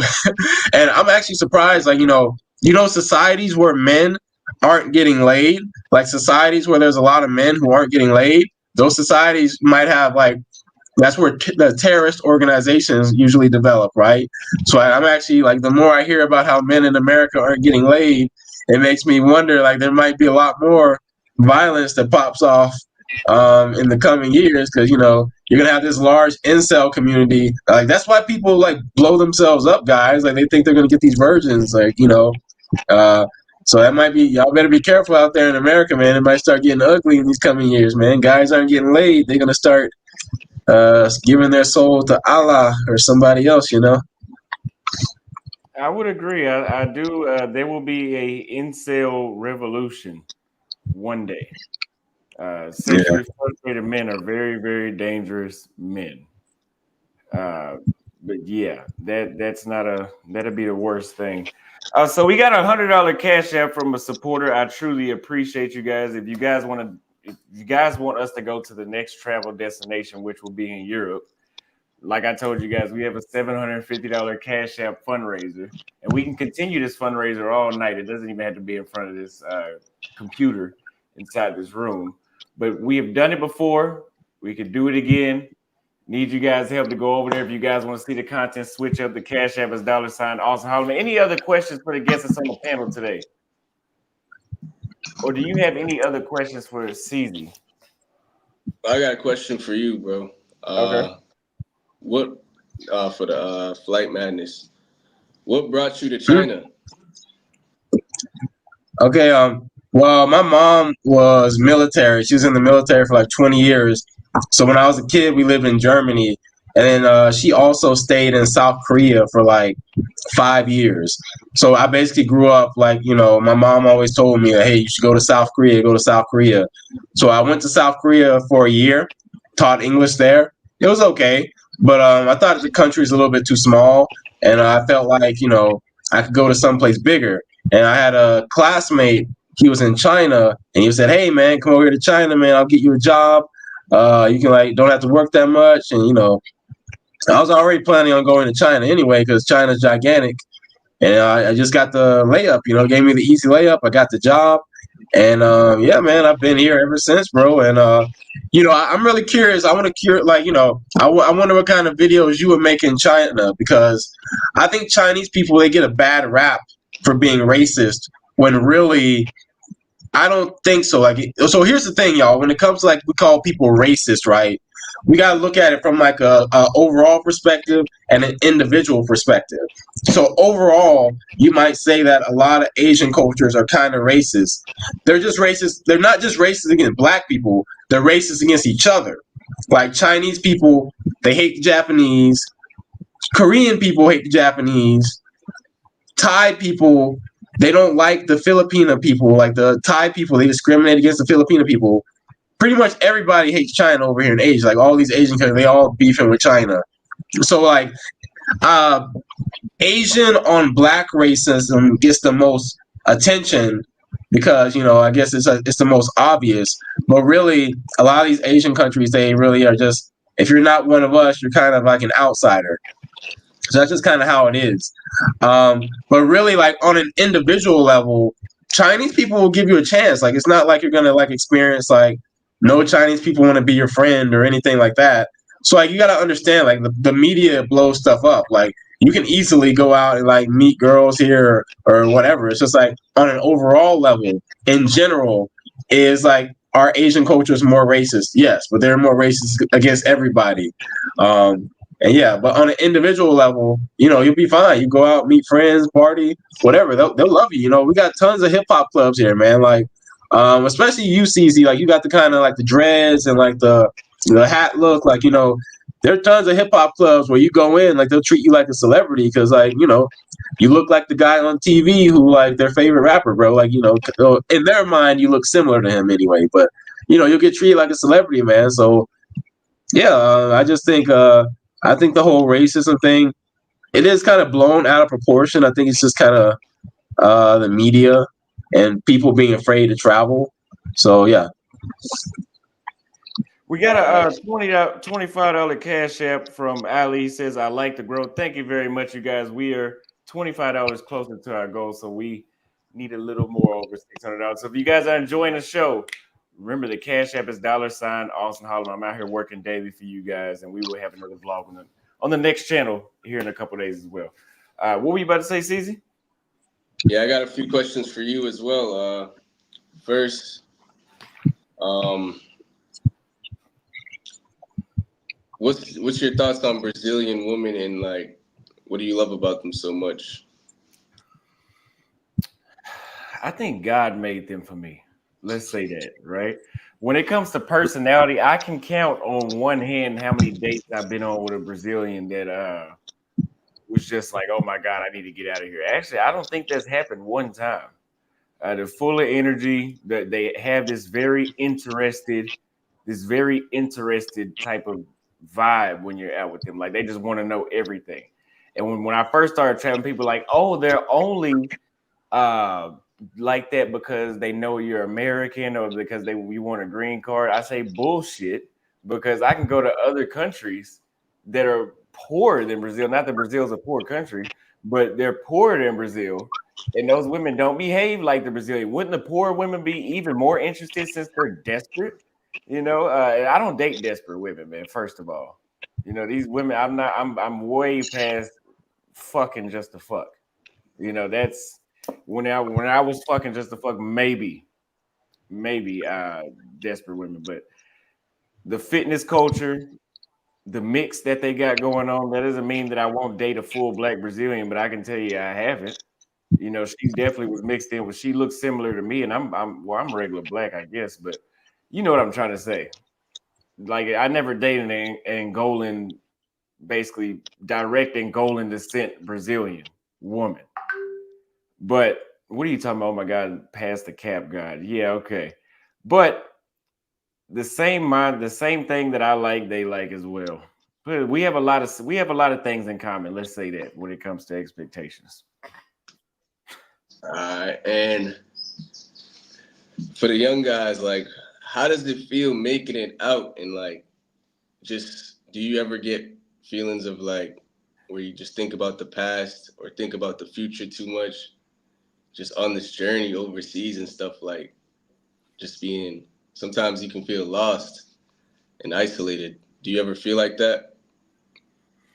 No, I don't ever feel lost or isolated. When it came to content, I was like, certain times in YouTube, man, you do really good, and then it's like, okay, it's like a steady pace, and then it seems like you're shadow banned, and then I start thinking I'm doing something wrong. But honestly, to be honest with you, that shit just happens.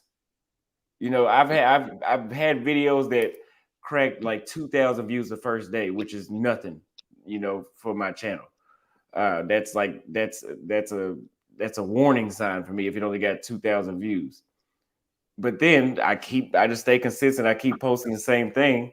And then 2 months later, the video is doing good as 50,000 views, which is I don't know why it took so long. I guess it's just an algorithm thing. But no, as far as, I never think to myself like, maybe I should go back home. I'm not going back home. I can guarantee you I'm not going back home. That shit, I don't give a damn how bad dating is in Sao Paulo. It never made me think like, oh, I'm going back home. Never. No, I'm just saying, like, being around a lot of people that just you don't relate to, It's like outside of the YouTube shit, outside of the internet, I know we could just turn on the internet and access a bunch of people. But like day to day, sometimes you feel like, what am I doing here? Sometimes, have you ever felt like that in any country? No, because because I don't want to go back home. I don't. I would always rather be, even some places I didn't like at all, I would rather be there than back home. But I'm always, I'm a serial dater, so I'm always interacting with people And if I feel like we don't relate enough, honestly I just get the hell out of there. Just like Ghana, I gave Ghana 3 weeks, and yeah, I couldn't really connect with them as well as I could in Kenya. So I went back to Kenya. Okay. And what's it like in your hometown? Because I see somebody say Dallas is rude sometimes. Y'all don't get it. Dallas social life is horrible. Do you That's think that's because interacting you're with from men there? every, huh? Do you think it's because you're from there, or is it like? I mean, I'm not necessarily from Dallas. I'm well, people consider DFW, Dallas Fort Worth, the same thing. I'm gonna tell you, it's not the same thing. I'm from the same metroplex. I'm from a city that's 30 minutes away from Dallas. But I don't think it's because I'm from there. Because every people that I know that are not from there that have visited there said the same thing. Like it's a low vibration city. It doesn't look that way. You wouldn't think it's that way because it's so developed and there's so much stuff to do and there's so much money to be made there. But I'm complaining about dating in Sao Paulo, and yeah, this shit's worse over there. Like I've been in Sao Paulo with 3 weeks now, and I've been on more. Well, I've been on 3 dates, but yeah, I was in Dallas for 3 weeks, and shit, I didn't go on one date. I got close, and then she canceled 15 minutes before the date because of some shit that happened in Brazil and not the United States. What an idiot! Yeah, I've been to Texas once. I didn't really like it. I ain't gonna lie. But Where'd you go? I was in Houston. I didn't like the vibe out there. It felt like the slave days. I ain't gonna lie. But You think so? yeah, it's very different from up north. Very different. There's a lot of just space and it's just dead. But I would ask you, what was your thoughts on the Philippines? I'm not losing no sleep by not going back. Like, what was your thoughts though? I think it was overrated. I think I'm not saying it's a bad country. I went to 3 cities in the Philippines. I'm not saying it's a bad country. It's good for some of y'all, but what is this? Like Danny was saying, I don't think the women are as attractive as people are making them seem. Like, are there some beautiful like women in the Philippines? Yeah, but I don't think I would tell you to go there for that. By that I mean it's not generally speaking, they're not how motherfuckers making it seem. So I wouldn't tell you. It's just like me saying, "Oh, you like girls with big asses." I'm not gonna tell you to go to Asia. That don't mean there's no big asses in Asia, but that Asia is not known for that for obvious reasons. Uh, Other than that, the Philippines was good with transportation. It didn't feel so polluted, except for some areas I was at in Manila, but it didn't feel so polluted. The people weren't rude. But again, I'm a single man, so after a couple days, all that culture and shit. Okay, now it's like it's time to start dating. Now we single. I'm not in a relationship, so when we got to that part, I was like, "What is the big deal about this again?" Yeah, I felt the same way. Like a lot of old guys, they kind of gassed that place up, and like I didn't find the women attractive. I didn't find them just appealing. I didn't like. Yeah, I talk about too much what I don't like, but yeah, I felt that same way. Yeah, I don't think it was. I don't think it. I like Danny said on the last time I had him on. I think Thailand. I mean, you see, I've been to Thailand 3 or 4 times now. Yeah, I went to the Philippines once and I complained the entire time, pretty much. I think I felt like a party pooper to people I was hanging out with there. The other Americans I met, like I met Jay. I forgot his YouTube name, but I know his real name is Jay. The black Filipino. And yeah, I was thinking like, man, I wonder did he feel my energy? Like I didn't feel too excited, I just wasn't feeling it, It was just like, okay, it's time to get the fuck out of here. Like the Philippines, the chicks are so conservative. Somebody advised that I chase one of them down the street. I'm not chasing an Asian chick down the street, bro. I'm not, and I'm not saying because she's Asian. I'm talking about because I'm black and she's Asian. How is that gonna look? A black guy chasing a 5-foot Filipina down the street. How's that gonna look? Yeah.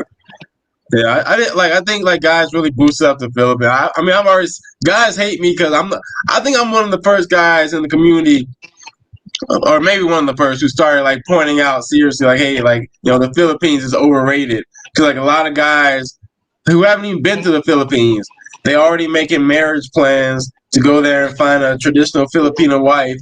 They're gonna move out to the province with no internet, and then they're gonna live like this traditional Philippine life. I'm like, what the heck is wrong with you guys? Like, why would you want to do that? Like, live in a if a country doesn't have good women in the big city, I don't know, man. Like all the Asian countries I've been to, like the big cities, they got good women there. But I was in the big cities in the Philippines, and I was like, what are like? I felt like I was just like it was completely like the mask was ripped off. Like all these guys have been capping on the internet. Hey man, like go to the Philippines and get these hot chicks, man. It's like these guys are delusional, man. It's really it's crazy. Well, let me piggyback on what you just said. And this is not about the Philippines. And somebody said it's about your age. I do think it's for older guys, like 50 and up, or maybe 45 and up. But there was a guy when I first got on YouTube and I started my Discord, and he was in my Discord. He wanted to talk on the voice part of the Discord where you could talk, on the voice like you're on the phone.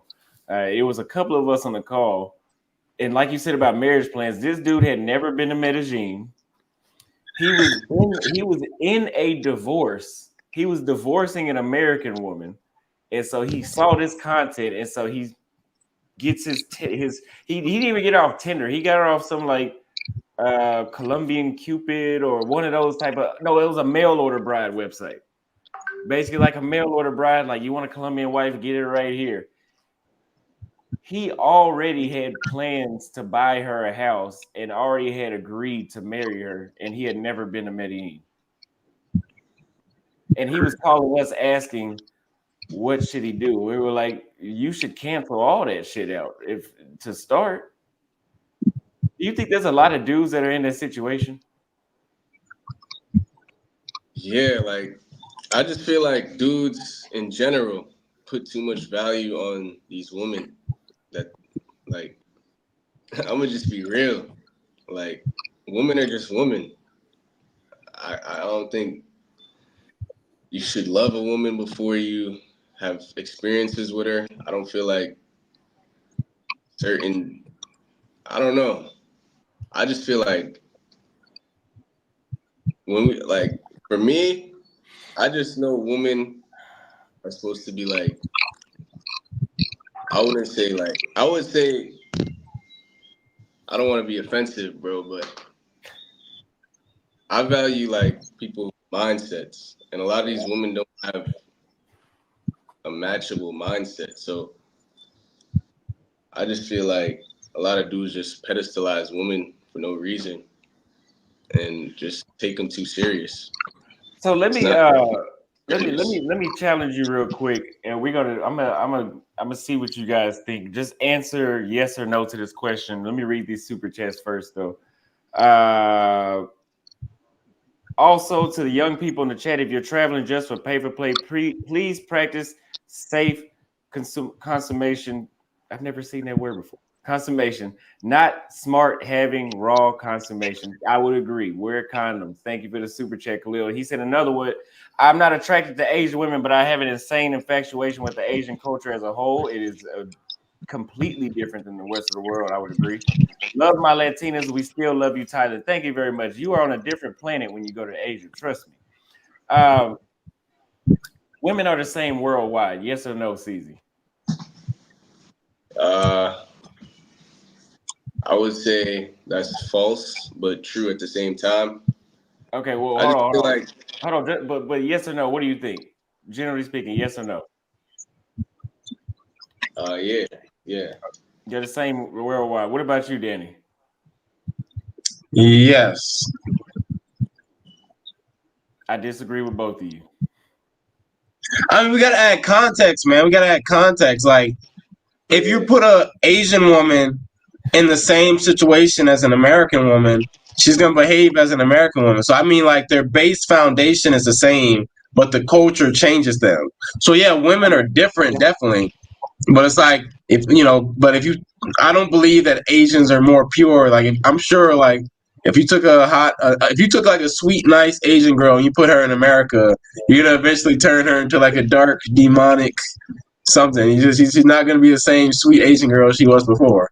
So So it's they're like the it's like same under circumstances. I yeah, feel like they're the women are same under followers. circumstances. They're I would agree with followers. that. Yeah, I would agree with that. I've always said that a lot of people think that women, they're like, oh, well, when you go to China or if you go to Brazil, it's going to be the same because women are the same worldwide. I disagree because the environment is different. So you're not going to get the same result. I mean, don't even speak the same fucking language. But if you brought them to the States, the chances of them being the same woman that you're getting away from is high. Yes, I would agree with that. Would you agree with that too, Steezy? Yeah, like I said the reason I said yes to the same worldwide, I would say worldwide, women are generally followers. They're just followers. Like whatever environment they're in, they're gonna follow. You know, it's like he said, if you put a Asian girl or a Middle Eastern girl around American woman, they're gonna just follow each other and just like fit in with each other. But like you said, they are different based on different environments. So let me ask you a couple of questions, Steezy. How have your dating experiences varied across different countries that you've been to? I would say usually I would attract similar women based on my vibe, based on what woman likes me and what woman is drawn to me. I wouldn't really say I'm a serial dater or nothing like that. I'm really an introvert, but women get attracted based on whatever they like about a guy. And sometimes they like my vibe. So What do the usually women look like that you date? women look like. I've dated recently. I just started dating all types of women. I never dated skinny women, but now my last, I'm not gonna say how many, but they have been slimmer. So I kind of change. I'm kind of like doing it for the experience. I'm not really looking for nothing. I just like experiences and just having a track record under my belt. So what do you think? So let me ask you this. When I say what do the women look like, the women that are attracted to you, what race, what weight, I guess, are they? What type of personality do they have, and what type of music do they listen to? Music wise, I would say they have the same music tastes as me, as far as like hip hop, dancing vibe.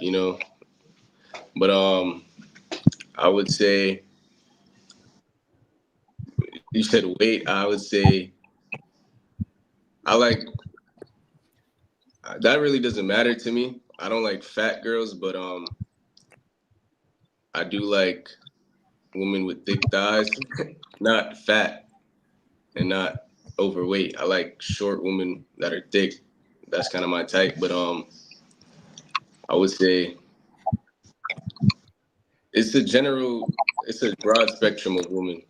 Okay, so what somebody left a comment saying that he said he's not a serial dater, but he's getting some experience under his belt. What if you're just trying a bunch of things, isn't that serial dating too? I wouldn't say it's dating. That's the thing. Dating and meeting people and like I'm a content creator. I'm outside every day. I meet people all the time, no matter where I'm at. In America, same thing. Europe, same thing. It's just different women all the time. I'm a young man. It's always a different woman every day. So I wouldn't call that dating. Well, I mean, I guess hooking up is under the belt of dating though. I wouldn't even say hooking up. Like, not every woman I hook up with. You know, sometimes it's just I don't really take it that serious. Women ain't that serious. They're just around. They're always there. How do you find the women you meet? Just being outside, just going out, just shopping, anywhere. You know. Okay, so do you use dating apps? Sometimes, like it works in Asia. Dating apps work in Asia. They work in a few other countries, but I'm not really an online type of guy. I don't really DM girls. I don't really do all that. I'm really more of a in-person guy, face to face, eye to eye. Okay, so do black men get the bottom tier women when they travel? I mean, I feel like they want that. They settle for that. I wouldn't say that's all we can get. I would say it's the fruit that, it's the low-hanging fruit. A lot of guys just settle for the quickest thing. The first girl they see, they settle for the first girl that likes them, and it's usually a fat girl. It's usually an ugly girl. But I feel like if you kind of just wait and not be so thirsty, you'll get better women. What's the best dating? When you said you don't date, what's the best experience you've had hanging around women abroad? That third world vibe. I like that third world vibe where it kind of like I'm a Caribbean, so I'm used to women cooking for you. I'm used to women just doing certain things and stepping in and just doing what a man shouldn't be doing. Like sometimes you want to have a woman just wake up and clean. You just want to have a woman that just cooks and just takes control. I'm not saying take control on like some masculine vibe, but I kind of like older women. I like older women. But if you go to third world countries, you'll find 18-year-old girls, 20-year-old girls that act like grown women. So I like that vibe. So you think they mature faster? Yeah, it's the culture. So have you matured? Do you think you've matured more since you left the States? Yeah, I would say I matured more, but my values have always been mature based on my Caribbean culture. Okay. So if anybody has, go ahead. I would say my energy and my attitude has matured more.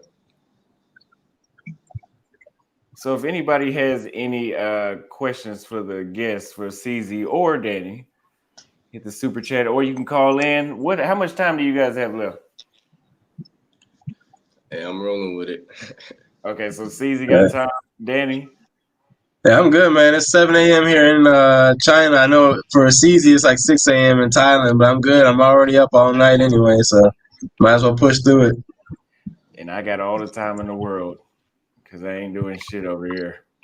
But so yeah, if anybody has any questions, please send the they said Global CZ is putting Austin on game low key. I need to get a consultation with CZ. I need to learn how to just hang around women and not try to sleep with them. That's what I need to. I need to learn that from you as well. That's not easy. That's not easy. I'm not saying it's not easy. Good at that.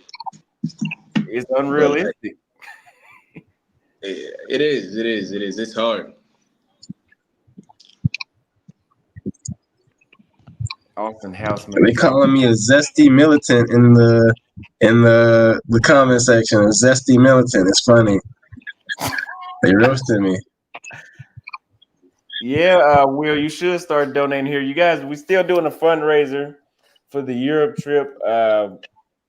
So far, you guys have helped me raise $125 so we can go to Europe. We still need another, what is it? $575, I believe it is. I don't know. My math is off. So if you guys want to see the Europe tour, the Cash App is $ Austin Holland. Somebody please bring a question. Please bring a question for the guests. I got a question. Where in Europe you about to go? Western Europe? For as far as Western Europe, I will do Portugal. I will do Germany and the Netherlands for sure. The places I want to go to. In the East, it'll be Turkey and possibly Greece, but we don't really have as much time as I thought at first because I ended up. I was supposed to be there now. I'm reading these comments. I was supposed to be there now, but I ended up over here. So but yeah, Portugal for sure at 100% sure, and Turkey 100% sure, and Germany 100% sure when I get there. Will sent $100 cash app. Thank you very much for the cash app. I appreciate it, you guys. Where does it put us at now?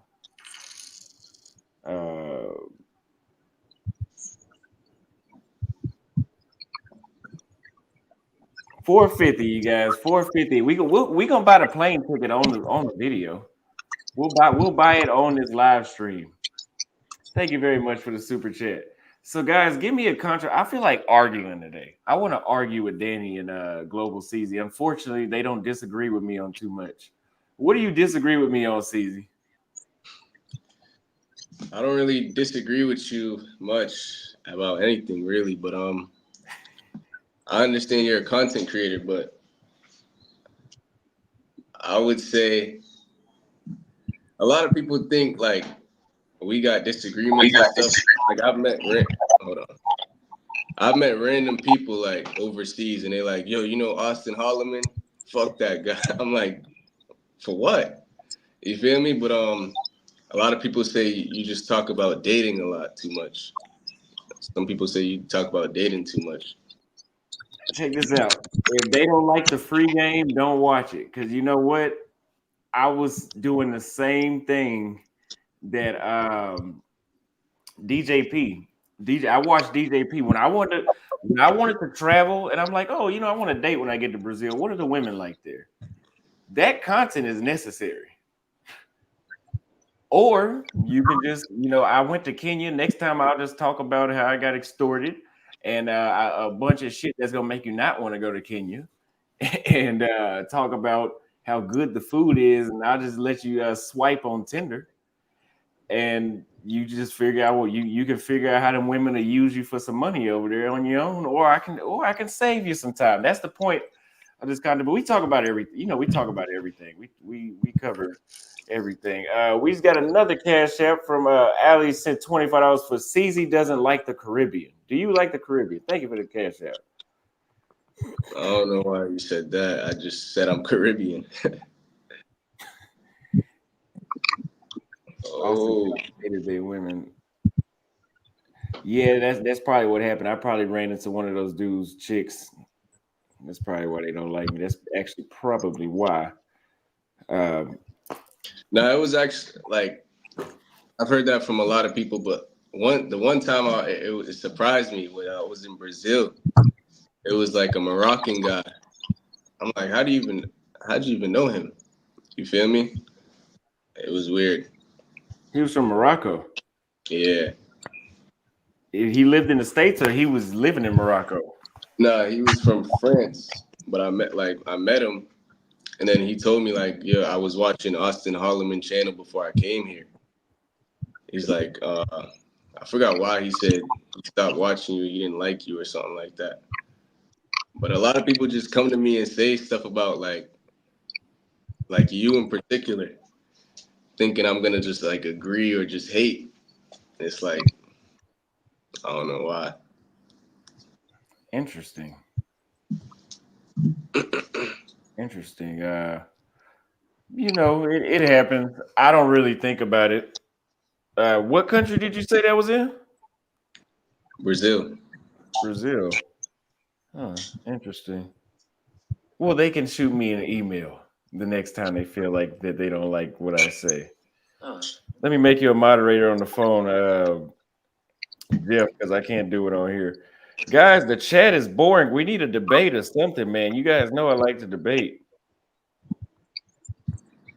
Oh, on the 1MT live stream. Okay, who's that white guy that called in? He called in on my show too. Wesner. Oh yeah, him. He said something about how a lot of black guys were going overseas flexing like they, throwing money, and then like, you know, they broke his heck actually. What do you guys think overall? Like, do you guys think like we need to like try harder to improve the image of black men overseas? Like, what do you think? I feel like, if we're not careful, some guys going overseas. I just feel like we need to have better control of our image, man. Like, we don't really have a lot of positive media representation. So I kind of want to double down on like, you know, calling out the BS and actually promoting like, the guys who have our stuff together. I feel like us three are pretty good examples of guys who are like, uh, setting a pretty good image for guys that maybe they don't traditionally see. What do you guys think? There's a lot of coonery going on when guys travel overseas. Well, I don't know if I would call it coonery, but what what do you think? What is some bullshit you think you've seen from us? So over here in Asia, we don't really have as too much from like Black American guys. We do have like lots of Africans over here. Like for example, when I was in Japan, just walking around Japan, Tokyo, you're gonna see random African guys on the street trying to pull you into their bars. Say, hey man, I got some Brazilian, Japanese strippers, man. They got good pussy, man. Come and see, man. Like they're walking around doing this to a lot of foreigners, man. And it's just like, it's not an attractive image, y'all. It's like on the one hand, we can say, yeah, in Asia they do have a preference for like people who have whiter or lighter skin, but there also are a lot of people over here who kind of look like us, who are kind of messing up our image by doing sketchy stuff. Even in China, like in the Guangzhou area, you guys probably saw it in the media about like, oh, like the Chinese people, they're throwing the black people out of the apartments and blah blah blah. Like it's painting the black people as a victim. And yeah, that probably did happen during that time. There probably were some African people who got kicked out, but there also are a lot of African people in China who are selling drugs and they're here on illegal visas. But you don't really see that in the media though. Like, I know an African guy, he was making really good money as a club promoter at a club here, but he decided to sell drugs anyway. And the girls he sold drugs to, like, they got busted by the police. Of course, they snitched and, he got deported. And it's like, I'm like, he didn't have to do that. He was making good money as a club promoter, but he decided to sell drugs anyway. So I think we need to call out this kind of behavior because if we keep glossing over it and we try to make like everybody else seem like just basically we make it seem like we're always the victim, is nothing's gonna change because like there are lots of black people out here who are making the rest of us look bad.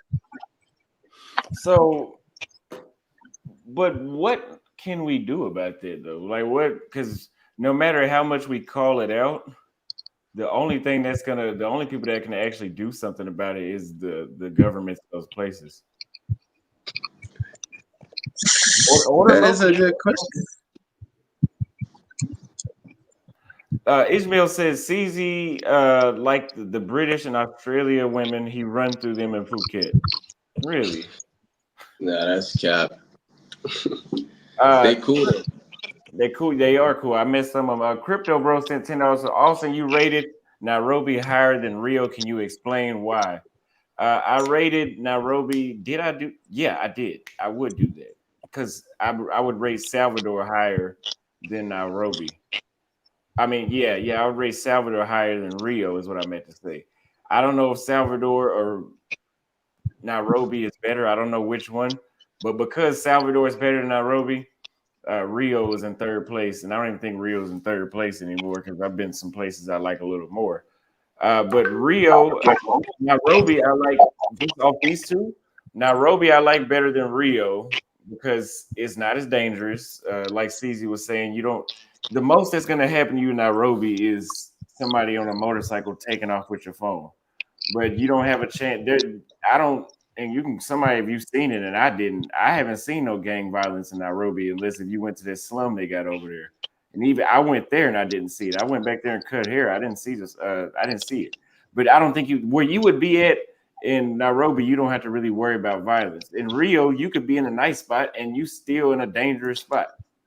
It's still more risk than Nairobi. The people in Nairobi speak English. No need to pay for play in Nairobi. No need for that at all. And I think Nairobi is cheaper than Rio. CZ is the only brother that acknowledged that racism is instinctual, and not the media or Africans. It seems like all the other brothers in the space don't understand. CZ, can you explain?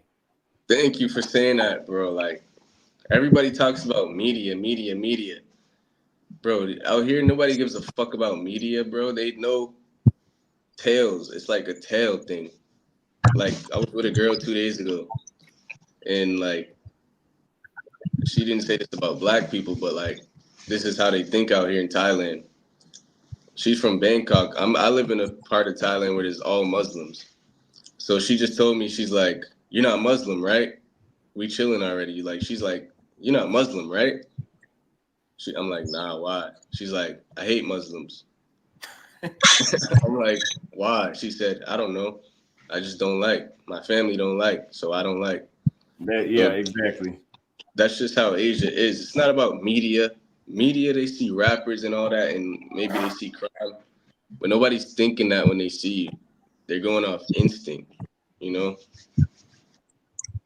Okay, so the next super, and I would agree with this. Some people, it's just like I seen a what you call it. I seen a black guy go to the Ku Klux Klan's headquarters or whatever that shit is, and he's like, "I don't know why I hate you. I just hate you."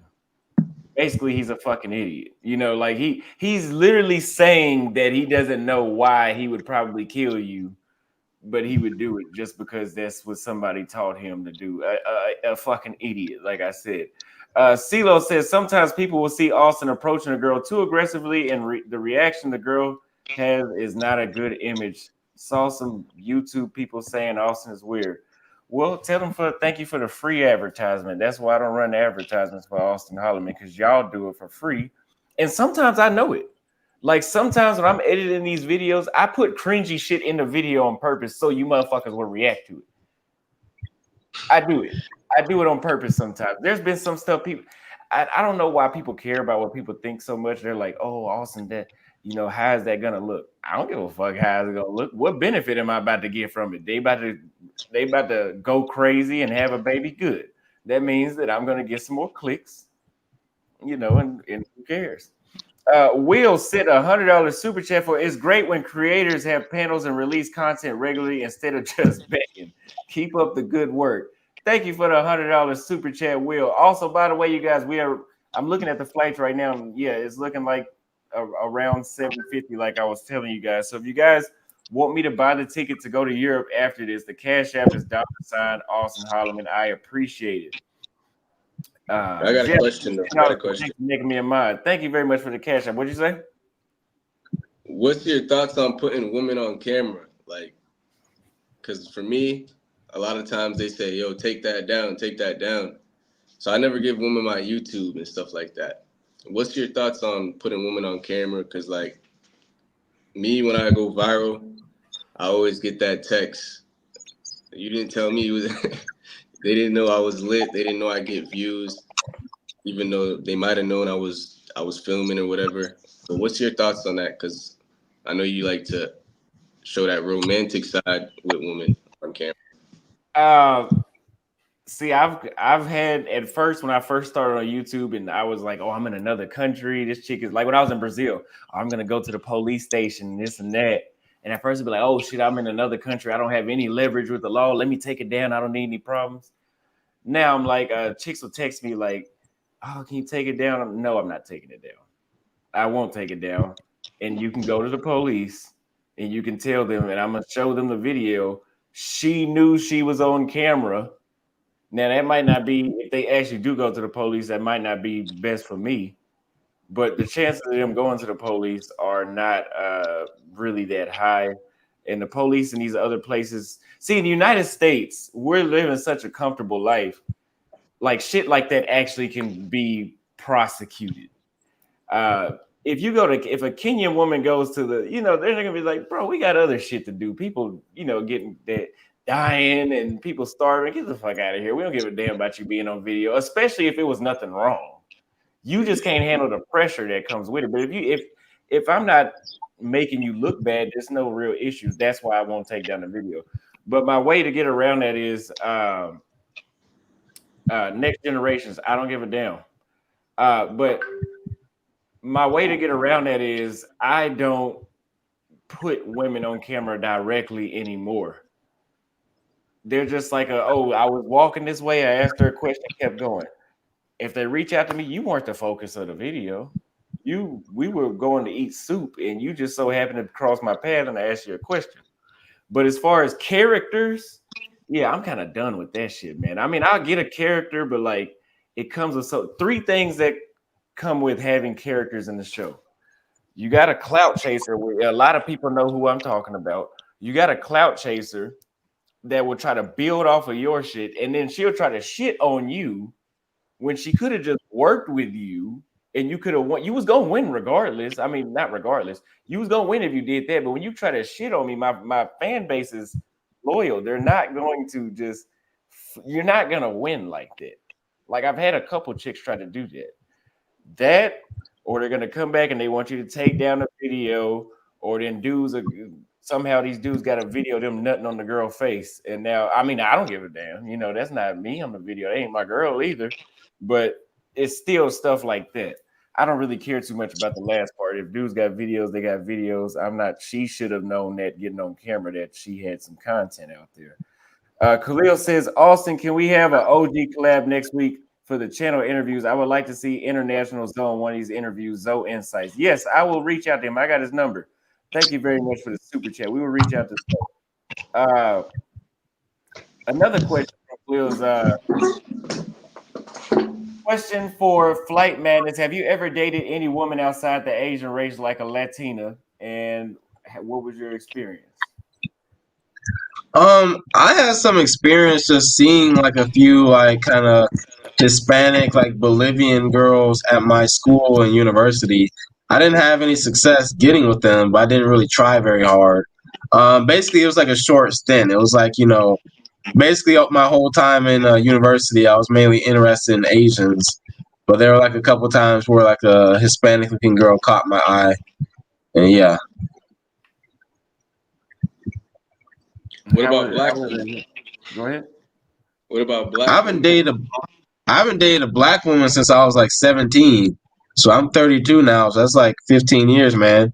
I think like the women that I see Austin with, like in Kenya, I'd be down to try those women. Like I'm fine with them. I'm probably not going to be dating an American woman anytime soon. But when I was in Japan, I was in this nightclub. I did see this very beautiful black American woman. Like she was short. She had like kind of long hair.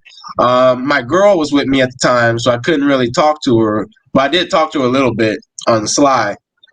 And yeah, that was like my first time in like many years, like bumping into like a black American woman that I found attractive. Because, I've been over here in Asia since like 2014. So not really any black American women over here. So what's your thoughts on black women? I'm gonna ask. Okay. So I don't really make a lot of videos about American women. Although like talking trash about American women does get views.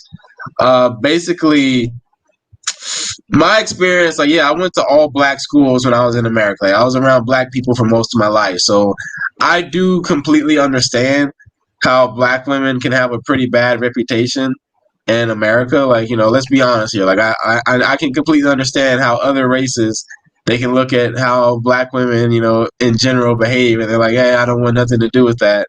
I'm gonna save that for like the, those guys. So I understand. Yeah, all I can say is I understand and I sympathize. I've done like lots of conversations with guys who are still in the States, guys who never left, like guys who are my age who are just now getting their passport and never left America. They tell me the stuff they're going through with like women in America and like black women. Like one dude, he was like engaged to a woman. Like he was like his fiance. And then like her ex-boyfriend got out of prison, and then she left him to be with the ex-boy, like the guy who, like, you know, who just got out of prison. And I'm like, that kind of thing does not happen in Asia. Like, a woman is not gonna leave a good guy to get with the guy who just got out of jail. It's like it was her dream. Like, her dream was always to be with him. But it's like that kind of thing is common. I have a cousin who just got out of jail. He's back in jail again, but he got out of jail. His baby mama was with a guy, and she broke up with that guy to be with him after he got out of jail. And I'm like, I don't know what this fascination is that black women have with, like, you know, dating these guys who are just fresh out, you know. Yeah, I mean, you know, but hey, it doesn't affect me. Like, it's their choice, you know, like, it's their life. Like, I'm over here in Asia having a good time. So if they want to date like the hot felon or whatever, you know, it's nothing I can do. Hey, it's none of my business, you know. WG says, shout out to Sin City. Shout out to you. We're going to get to Sin City right after this one. CZ, what is your opinions on black women? I have no problem with black women, you know. I like black women, but I feel like more on some, like, we're like, I don't know. It's not really, I don't know. I'm attracted to black women, but I more relate to them more than just, you know, fetishize them or, like, want to explore that world. Like, you feel me? Like Latinas or Asians. I'm gonna just be real. I like exploring other things. But at the end of the day, I do love black women the most. You do. So what about you, Sin City? As far as the women, well, first of all, shout out to the whole panel, ladies and gentlemen. I am Sin City. If you didn't know, now you know. Shout out to Global CZ. I talked to him on my panel the other week. Shout out to M. Bison over here with the crazy hat on, Flight Madness. I want to say shout out to y'all first and foremost. Before I even answer that question, I think it's very important for us to, as far as YouTubers and egos, and I think it hurts our potential. Hence why I'm over here in the first place. It's very important for us to bridge the gap with each other. We all got different personalities. We all have different styles, but we're all trying to meet a common goal. Hence why I'm here. I knew you weren't gonna come over to our side, so I said, hey, I'm gonna come up on y'all and say what's up. To answer your question, black women, I don't personally have a problem with black women. I still date women in the States or worldwide myself. I don't really have a preference on, you know what I mean, as far as the types of women that I date. I am Congolese, just in case if y'all didn't know. So, you know, my family is from Congo. I was born in the States, but they are from my parents are from Congo. So I've always been diverse as far as the selection of women that I've been in contact with. Well, I don't have a problem with black women. Okay. What you said? I wouldn't come to that side. What is that side? Well, I think we're all in different sectors. I think we all have different sectors. I think there are different sectors in the travel space. And I think, like, for example, I believe like more or less your sector would kind of be like you, Skylar, like you guys kind of fit in that same type of sector. Then you got like someone like me, you know, in the streets with Keys, Laura Williamson. I would say we kind of fit in the same type of sector. Then you have like those that are kind of like over there where Global CZ was out there in Thailand. They kind of they're kind of like grouped in their own kind of sector. I think there's different sectors in the travel space, and I don't think we do a good enough job in linking and, you know what I mean, being a part of each other's space. We kind of just stay in our own mode, which is cool and cute because we have our own community. But I think, and to answer kind of Flight Madness' question about what can we do to make our impressions better, what we do is we put out great content and we kind of do the best we can do individually. And we try to reach out to each other and not be afraid to reach out to each other just because, all right, seeing look like this, He a little wild. He may wear his hat backwards. Okay, Austin, he got a button up on, but I don't want to wear it because he a sucker. He got a button up on. Overseas, he got the Cardi's on. He look kind of hood. You got the M. Bison hat on. I don't want to go over there. He look weird. No, it doesn't matter what you look like, and it doesn't matter what your presentation is. We're all the same. We're just a little different. We all have a common goal. Okay, Yeah. so what do you talk about in your where are you at again? Well, I'm from Cincinnati, so I'm from Cincinnati. I live in Cincinnati, but I travel very frequently. I just got back from Costa Rica, but I travel very frequently though. What do you what do you talk about in your channel? Everything. Should I talk about the hoes? I talk about the lifestyle, traveling. Just to be perfectly honest with you, the hoes, the traveling, giving people information on where to go, where you should stay, good places that we think you should go. I speak more for the traveler that may only have maybe 2 or 3 weeks of vacation time. I believe you guys kind of speak more or less from an expat standpoint, which I'm going that route very soon. But I speak more or less for the people that they only maybe have 4 or 5 days to go to Colombia. They maybe only have a week or 2 to go to Thailand. So maybe they can't go on those 3 or 4 or 5 dates. So how do you get success with the Jan Stammy? That's a female, by the way. How do you get success with a Jan Stammy and ultimately get the draws if you're only there for 2 weeks?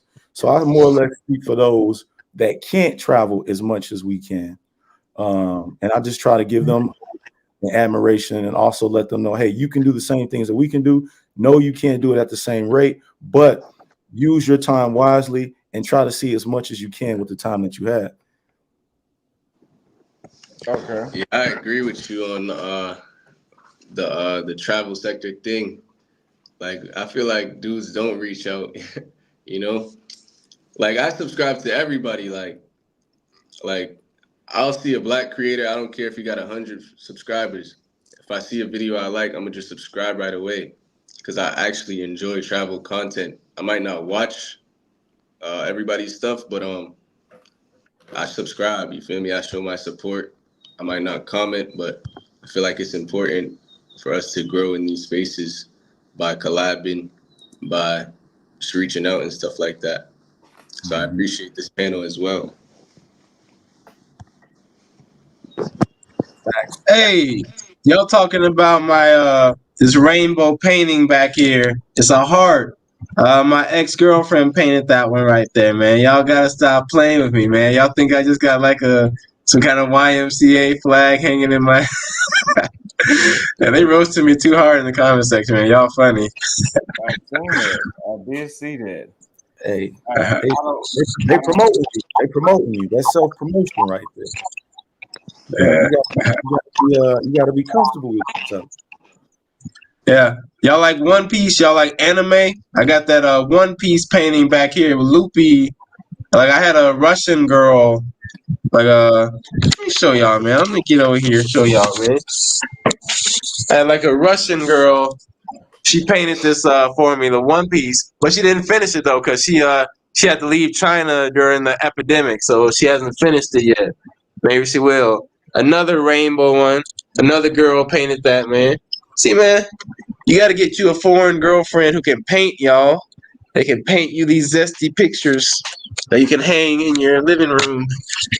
And people gonna ask, why you got this rainbow flag on there, man? And you can tell them this cool story. Let me ask you this: what do you think about, since you speak to the guys that travel for every 2 weeks? What the hell is all that noise, man? I'm plugging in my light, man. For you guys that travel every 2 weeks, you say you talk to guys that have short-term travelers. What do you think about the guys that do the pay for play in that short term? I don't think anything's wrong with it. I think in this space we judge way too much, and this is why we have issues with having different sectors, and it's really disgusting. Hence, like I said, why I pulled up today. Yeah, it's cool for the promotion, and yeah, you have a big platform so people be able to see me, but more or less, it's more important for us to be able to say, hey, okay, damn, Sin City didn't know who he was, but I am someone in a certain sector, just like you are. I don't see a problem with it. Like I said, we judge way too much. Let people be who they are. I think we just look for way too much validation.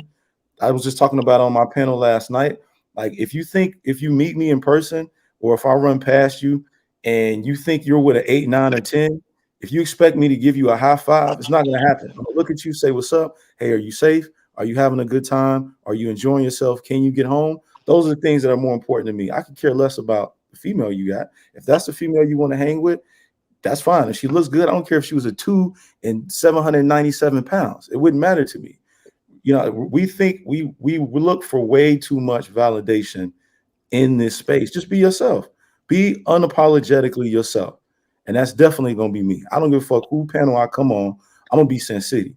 Whether I'm on Austin channel, whether I'll go over the Zoom channel, whether I'm anybody's channel, I'm gonna be myself. Now I may carry myself a little bit differently. I may not be as wild as I am, but I'm gonna be me.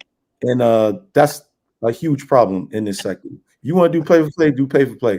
You got too many guys lying, saying they don't do it. I've seen you. You're probably like one of the only YouTubers I haven't met. I've seen you. You were sitting right next to me at Mavs.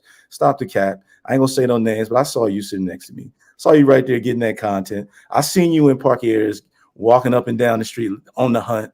Stop lying. Like, I see you out there playing Twister with the Jan Stammies. Cut the malarkey like you ain't paying to. You're paying to. Now, at what rate you're paying at, that it may be a little different, but to say that you're not doing it, I mean, come on, that's malarkey.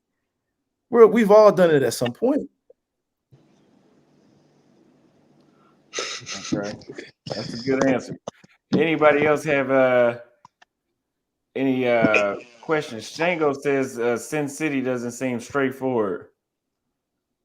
Oh, you must not have seen. You must not have seen or talked to me. Do I not seem straight? Global Season, when you first jumped on my panel, do I not seem like the same straight shooter? Yeah, I'm not changing my format. Like Austin, I'm pretty sure you can probably tell what phony looks like, and ain't nothing phony about me. Ain't nothing phony about me, and I just try to be myself. Hence why I just came over here, just to bridge the gap. I can care less about anything else. You can follow me or not follow me. That doesn't defeat the purpose of I came over here to build. Hey, I got a question for you.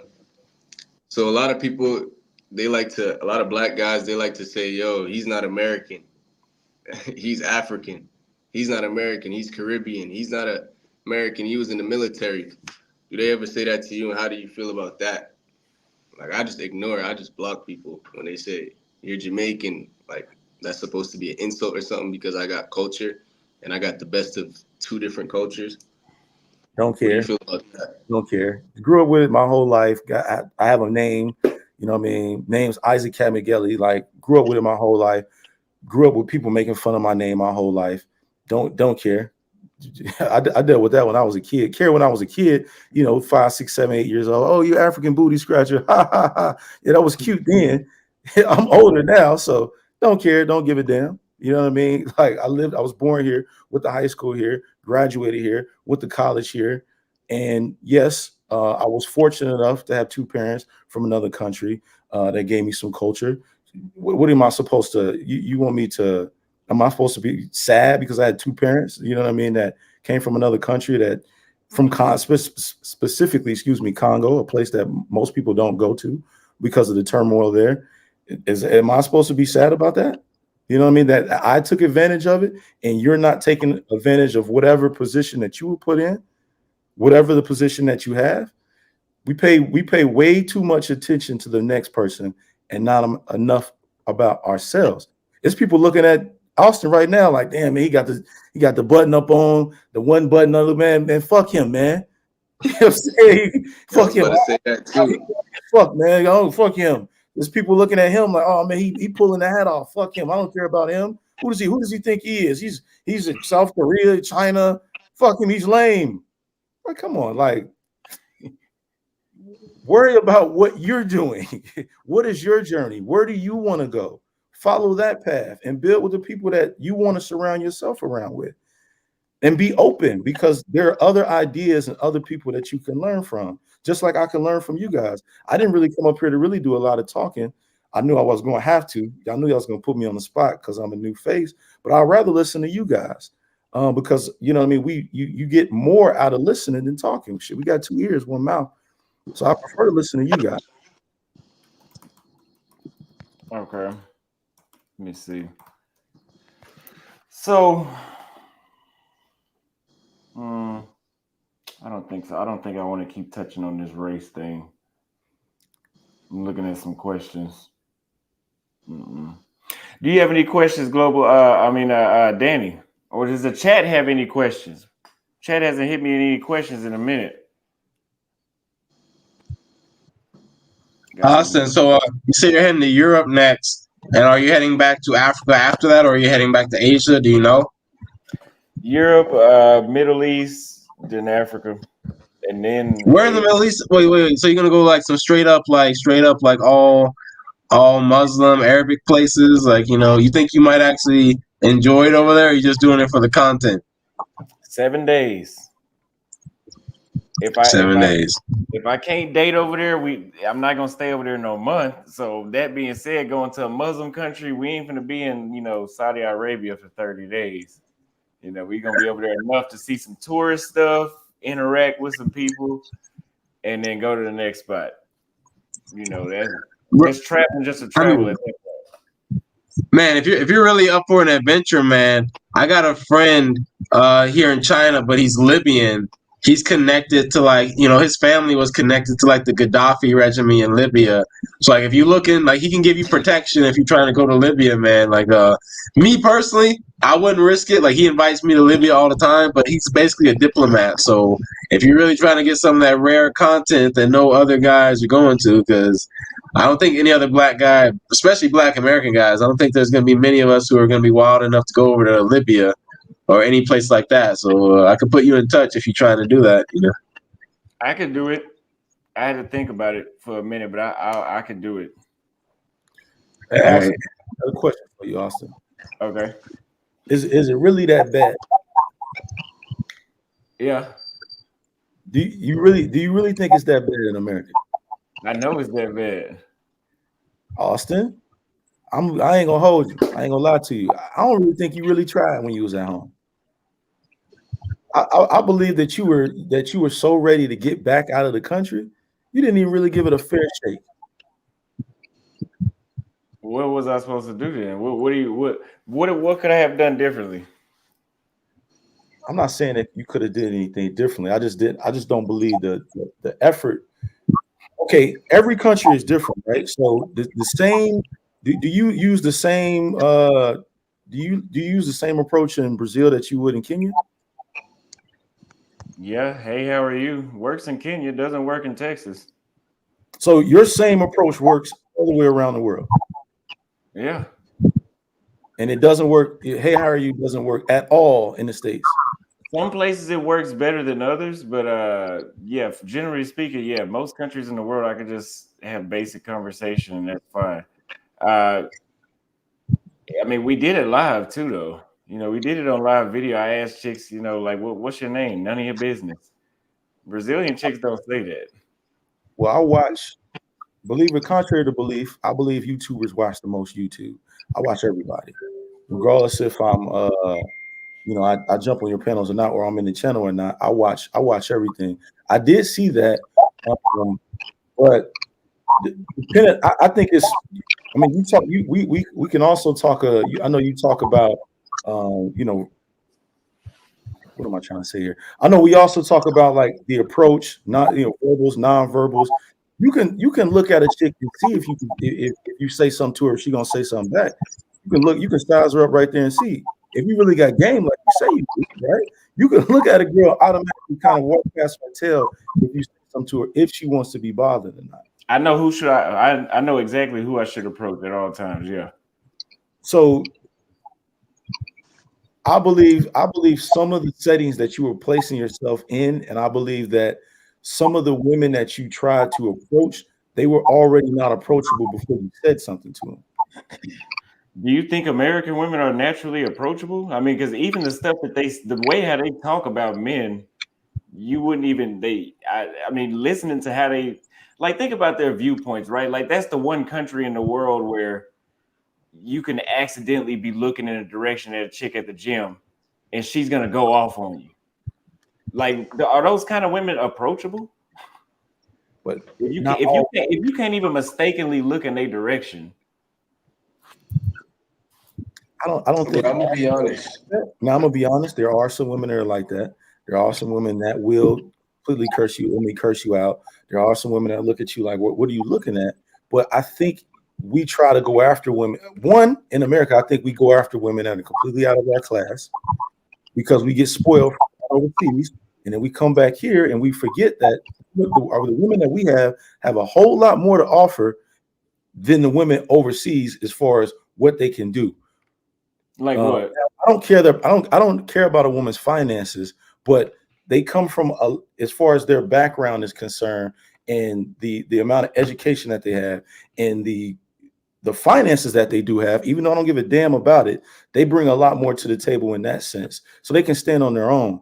So I believe we go after women that are outside of our parameters. If you ask me, you know what I'm saying? I think we get a little spoiled with the women that we get overseas, and then we come home and we think we should get the same woman. But the same woman that we was talking to, she was butt naked in a hut. She was on a rice field making fried rice. You know what I mean? You know what I mean? Yeah, that's going to be a lot easier to accomplish than this girl that graduated from Spelman. That's a you know what I mean? That's a law student. You know what I mean? We going after we going after chicks that's in for villas and shit like that. I mean, let's be honest here. Every guy and every YouTuber ain't talking to lawyers and doctors and dentists.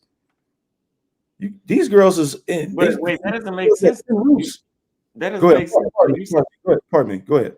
No, that doesn't make sense though. You said that we're shooting above our league basically, but then you say why would we want a chick from Spelman then? Well, why not get the McDonald's cashier? Well, they don't want it. You got guys don't want to holler at the McDonald's cashier, but they'll go overseas and holler at the girl in the favela. But when they get here, they want the Instagram. We want the Instagram model. We want the chick with 200,000 subscribers. They're not shooting at the girl that's just a regular librarian. They want that. We're so fixated on social media in the States. That's what we want. But then when we go overseas, we damn near lower our standards. The beauty is there, but the standard is lower. I did a video talking about how I'm not dating any more broke women back in December. I said she needs a job and a car. Okay, Austin. So you saying every girl in Brazil that you dated got a car and a job? That's been my new standard since December.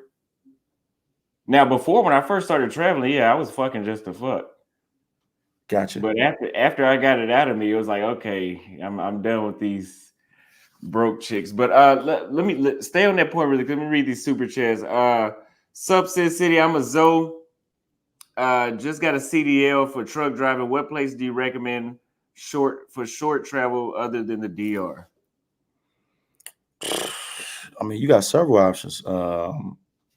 You got Panama, you got Costa Rica.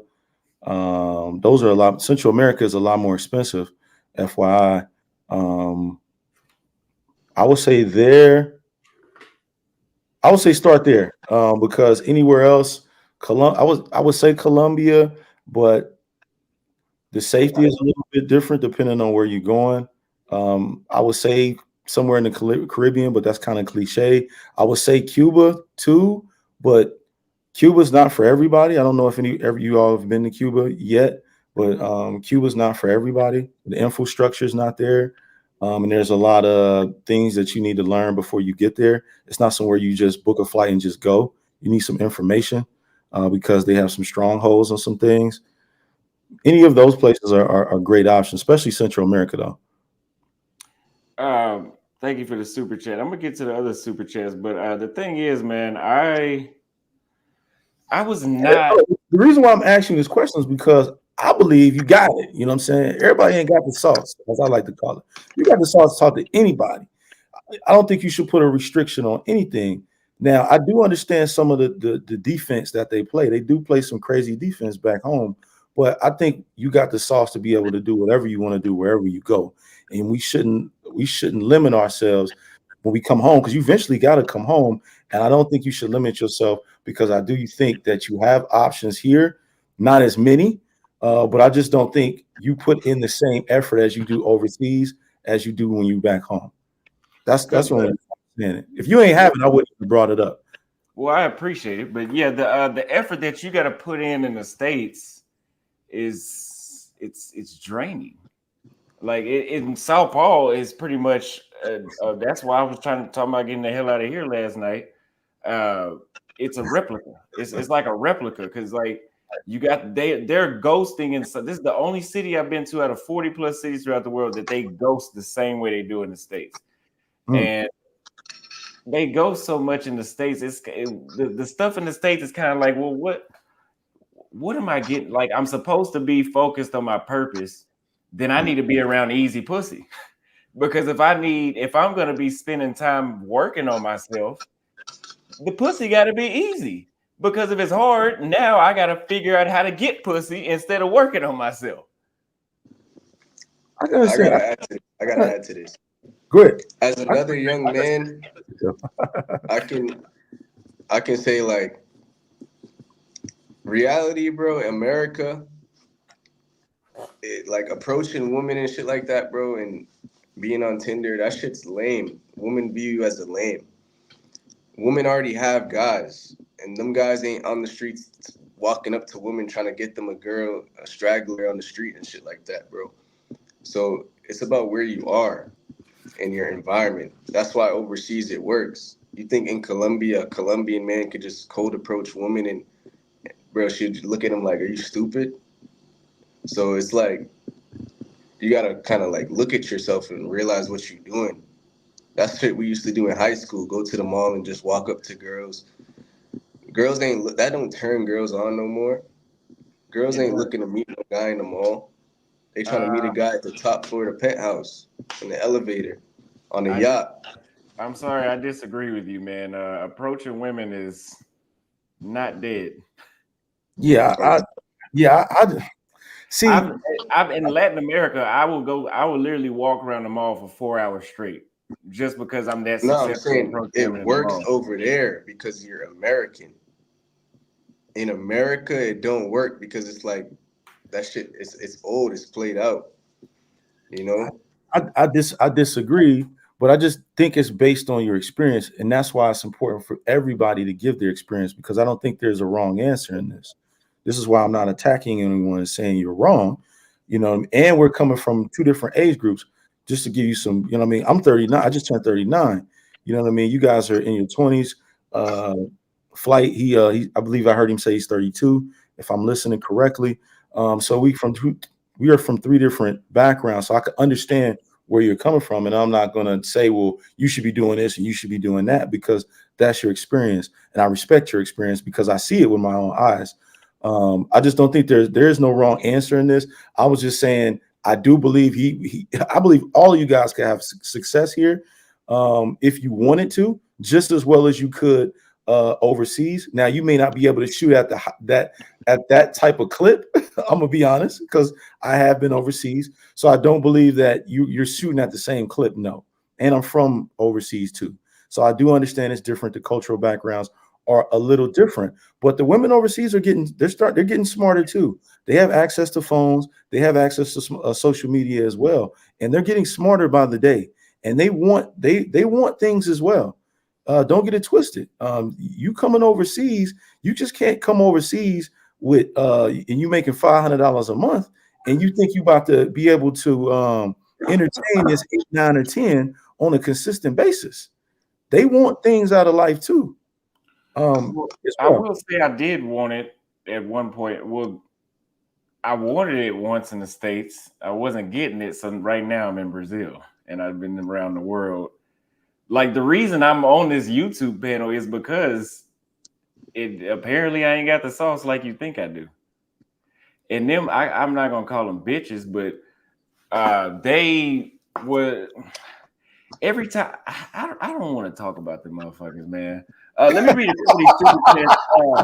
Scarface sent $10 for Bermuda. Kick this jigger out. Thank you for the super chat. Brandon Thomas, Sin City, you sound like one of them modern females. Retro Gamer says, if you see a 9 or 10 working at McDonald's, you wouldn't holler.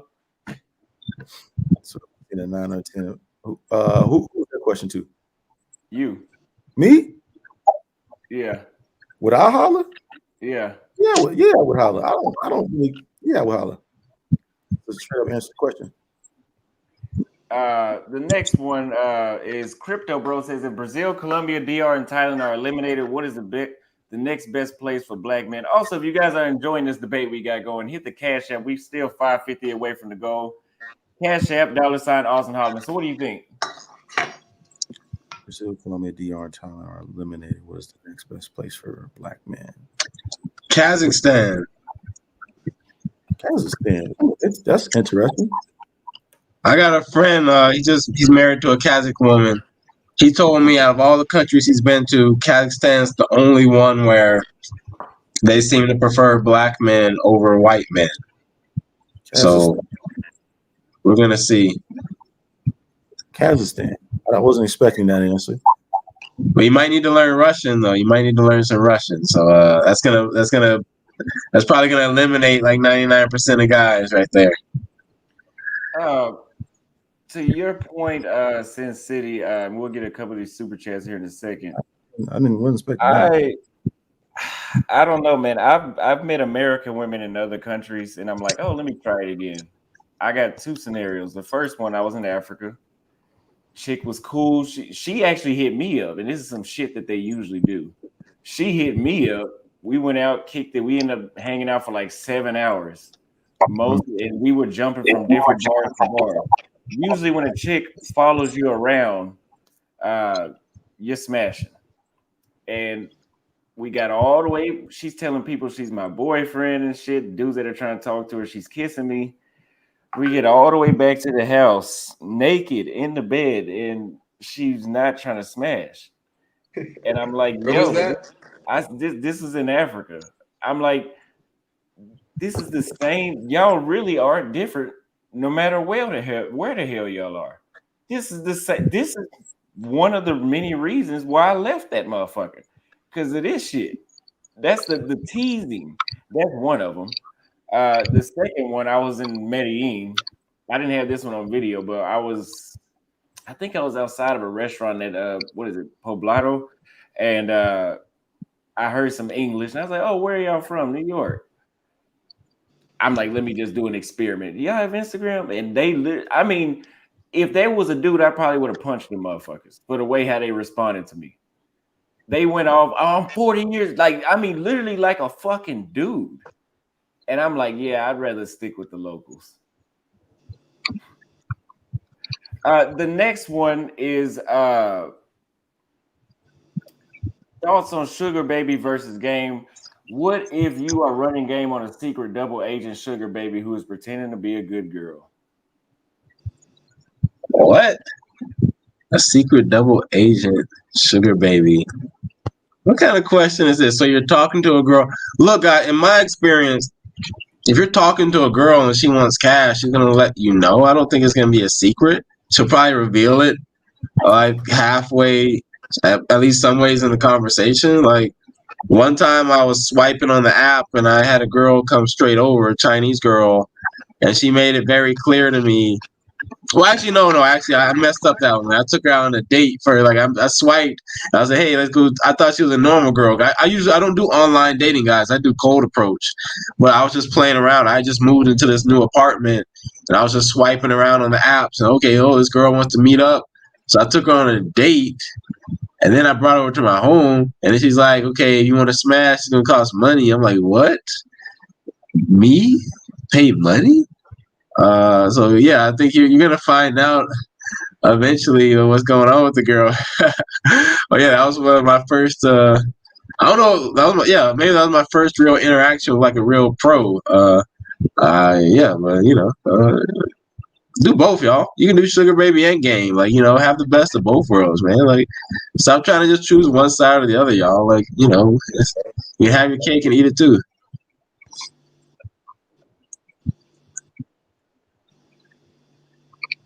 Gotcha. I feel like dudes be trying too hard. Like, I feel like that be turning women off. Like, you're just trying to get some pussy, Get the girls that want you. You feel me? Taking them on dates. Man. It's easy, man. I was just saying that. Wait, hold on. Well, cause me and Austin had this conversation before, man. Going for girls who want you, that's a lot easier. Like the more attractive you are. Like if you're like a kind of shy guy or introvert guy, like if you're not like able to get girls really excited with your personality, there's gonna be not as many girls who want you naturally, bro. So it's like if you're depending on girls that's kind of naturally like you, man, I'm 6'1", bro, and I work out a lot, bro, and I use game, bro. I don't depend on my looks at all, really. Like they help me with a lot of women, but it's like I still need to use mouthpiece a little bit, like to seal the deal, man. I don't just like go for the girls who want me. Now, on the contrary, I think we all have gifts. We were all built with gifts, whether you're extroverted or introverted. You know what I mean? I believe you have a gift, Danny. I believe Global got a gift. Austin got a gift. My gift is I got the gift of gab, and I'm just gonna be myself, regardless of what the flow is. I'm gonna just be me. I'm gonna be straightforward. I'm gonna be open. I'm gonna be smooth. Now, some guys, you know what I mean? Some guys may know how to make a girl laugh. Some guys may be quirky and awkward, but they can make it look cool. You have to use your gifts to your advantage. You can't use Austin's gifts to get the woman. Austin can give you some game on how to do certain approaches, but you can't take his carbon copy of what Austin Holloman does in order to have the same success as Austin Holloman. You have to find what's great in you. I'm just using you as an example, but you have to find what's great in you and the great things that you do in order to be able to approach whoever you're trying to approach. That goes for any person. And I think we think way too much of we just try too hard to get the women. We do what we think we should do, or we do what we do based on we watching a video. Sin City does this, so I'm gonna do that. Austin, man, I watched his live when he was out there, whatchamacallit, with the two girls in Brazil, and when they was out there drunk, you know what I mean? They was kissing all over him and stuff like that. I think I can do the same thing. No, you can't. You can, but you can't do it the same exact way he can. You gotta chop it up to your version. Make it work. So when we were talking about women that are interested in you, were y'all referring to just globally or stateside? Because if we're talking stateside, that shit don't mean shit either. Well, I was saying globally. Because stateside, you got chicks that literally, and this happens worldwide too, but it is like just it's out of control where chicks show you, they make it seem like they're interested, and then they're not interested. Like you're never gonna see them again. So even if you go after chicks that pretend like they like you, it's not that stuff going on in the States is just I couldn't do it. Brandon Thomas says all that shit in divorce court, my nigga. Thank you for the super chat. Shaga says, Sin City, you tripping, man. Girls in the hut, you need to get out more. It's the culture that's completely different overseas. I'm Congolese, so I mean, hey, parlez-vous français? Ça va? I mean, I'm Congolese, so I mean, I have the culture. I've been overseas. I've been overseas since I was a kid. I'm just speaking on. I just speak from both sides. I try to be transparent myself. I know that's contrary to what Austin's community is. This is why I say we're in different sectors. I know that's contrary to what Austin kind of speaks about. But I just knew that if I brought up the conversation, I know that would help carry the conversation. I know that would help with the super chats, and I would help with the goals because controversy sells. And I have the wit to be able to have that conversation, to be transparent. That's why I brought the topic up. I appreciate that, but Scarface sent $10 for you are 39 to the guy. The woman closer to your age know that the finish line is close. They messed up when they were young. Now they want to date because they're expiring. I mean, that I date women all age, so that's not even. I don't even. If I didn't tell you guys how old I was, you wouldn't even have known. I just said how old I was for context. I drink water, work out, do all the proper necessities, and I'm blessed by God to still look a certain way. So if I wouldn't told you I was 39, you wouldn't have known I was 39. Yeah, never would have guessed, man. I never would have guessed. You wouldn't know. But I want to point out this though, like a lot of guys are boosting up their lay count by banging these milfs and cougars, man. Like, I've only hooked up with one woman, I think, who are like 31, and after that, I like never was into it. But I got a lot of friends. There are lots of rich Chinese women over here who like they like dating the younger guys, and it's like they still look good, but it's like I don't know, man. I'm just not into like the whole milfs and cougar thing. But like, they are generally easier to bang and easier to deal with. From what I heard and from what I seen.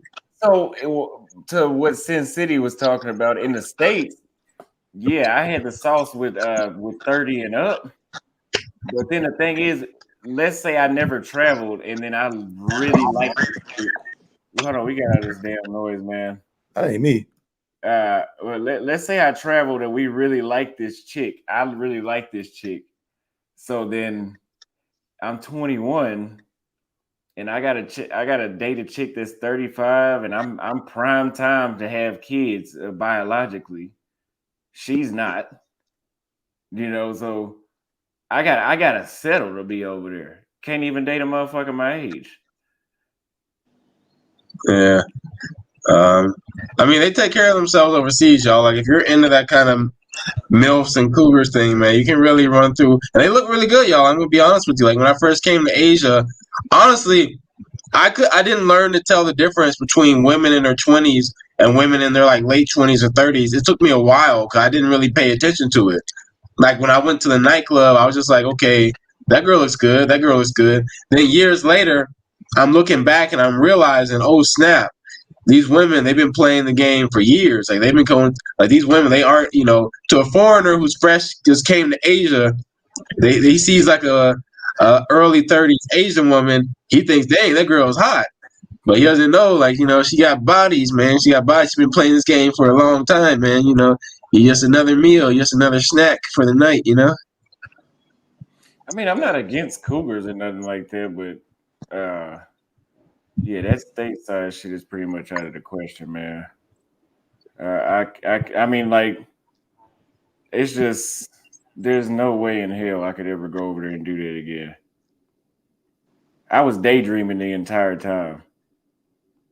It's I couldn't do it. I'm a firm believer that I cannot the success that I'm looking for, I cannot have over there. And that's all right. Hey, Austin, wait. I want to get you can get in before I change the subject. I had something else I want to ask Austin about. Oh, okay. So Austin, like I saw this live stream the other day, and I don't know if you want to speak about this or not, but like these are some people I saw. Like, okay, I'm gonna go ahead and call them out. So BMO, like the black man's option, like I remember when you had your situation in Brazil. I feel like there were a lot of people who kind of threw you under the bus, right? And I kind of think, like, would you say that BMO, like, do you feel like they supported you, or did you feel like they were one of the people who kind of threw you under the bus during your Brazil situation, that controversy? What did he say? I don't even know what he said. I mean, I was just thinking back to it. I remember, like, when it all popped off, I felt like there were a lot of content creators who were making videos about you, and they were like, this guy, he didn't take our leadership. He didn't listen to the OGs. Because BMO, Black Men's Option, that's Black Men's Option. So, like, that was created by Charles Tyler.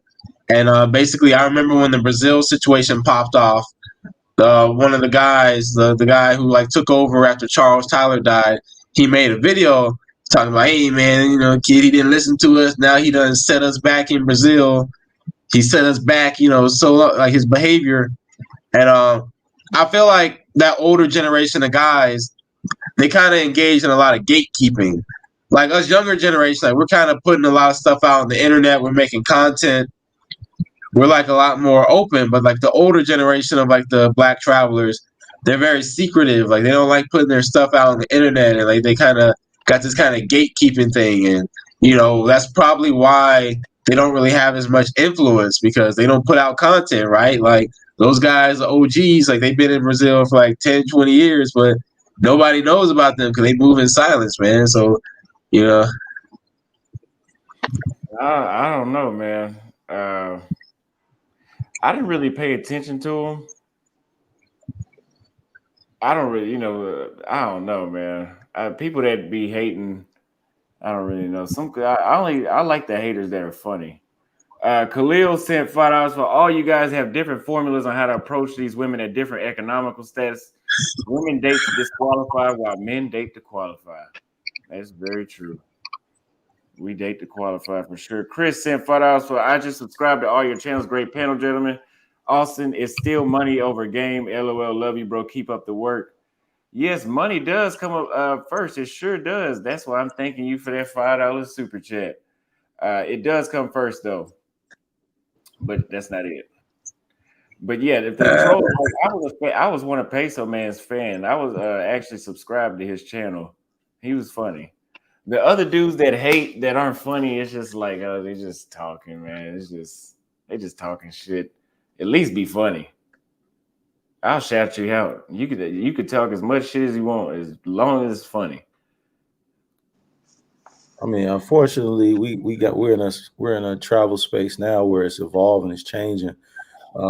Anybody can start a YouTube channel as long as you got an email. Email is free and Wi-Fi is free if you go to Starbucks or McDonald's. So, I mean, you got anybody just getting on here and just trying to make a name for themselves. And the best way to do it is, hey, I'm gonna go at Austin. Austin is one of the hottest in the game. I'm gonna go at Austin.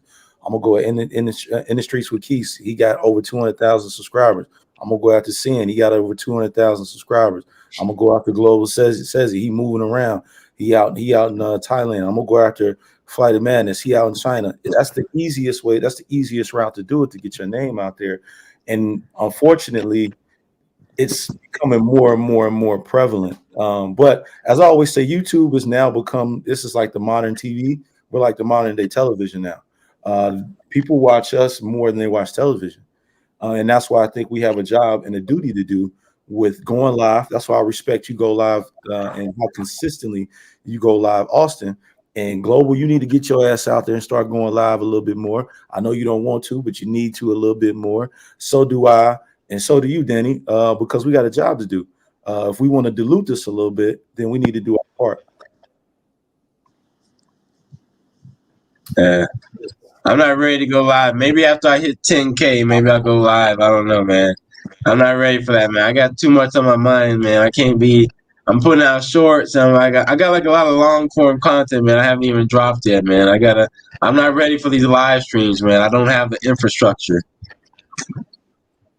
You don't have what do you mean you don't have the infrastructure? Like, I think Austin, like he got like a laptop in front of him. He got like a separate camera, and he got like some other stuff. And it's like I got to figure out how to do all that, man. I don't have time to figure out how to do all that, man. You know who Castanat is? You don't remember? Yeah. He one of the biggest YouTubers in the game right now. Young boy. He's like 21, right? Start off as he's in his early 20s. Yeah, right. He started off at his mom's crib with boxes of pizza in a chair with tape on it. He still sits in that chair still to this day. That's to me, that's the part of the story that people like to see and enjoy. It's a part of it. They want to see where you came from and where you're going. That's a part of the story. Lives are now a part of the new YouTube now. Unfortunately, sometimes I don't want to go live myself, but I have to because it's a part of the game. And the game is now evolving into more of a live stream type of content. I still say you still need to make the videos and you still need to make your shorts because that's how you get your residual income. But the lives are very important because that's how you bring the people in touch with you and you create a community like this, like the community that Austin got and the ones that we got. It's something to think about. I'm not telling you what to do, just something to think about. Yeah, I might do like how Austin's doing. I might break it off into a different channel because everybody I know who has been doing those lives, they always start talking about, hey, like It's messing up my video recommendations because of watch time, etc. I ain't trying to mess with all that, man. So I might just make a separate channel.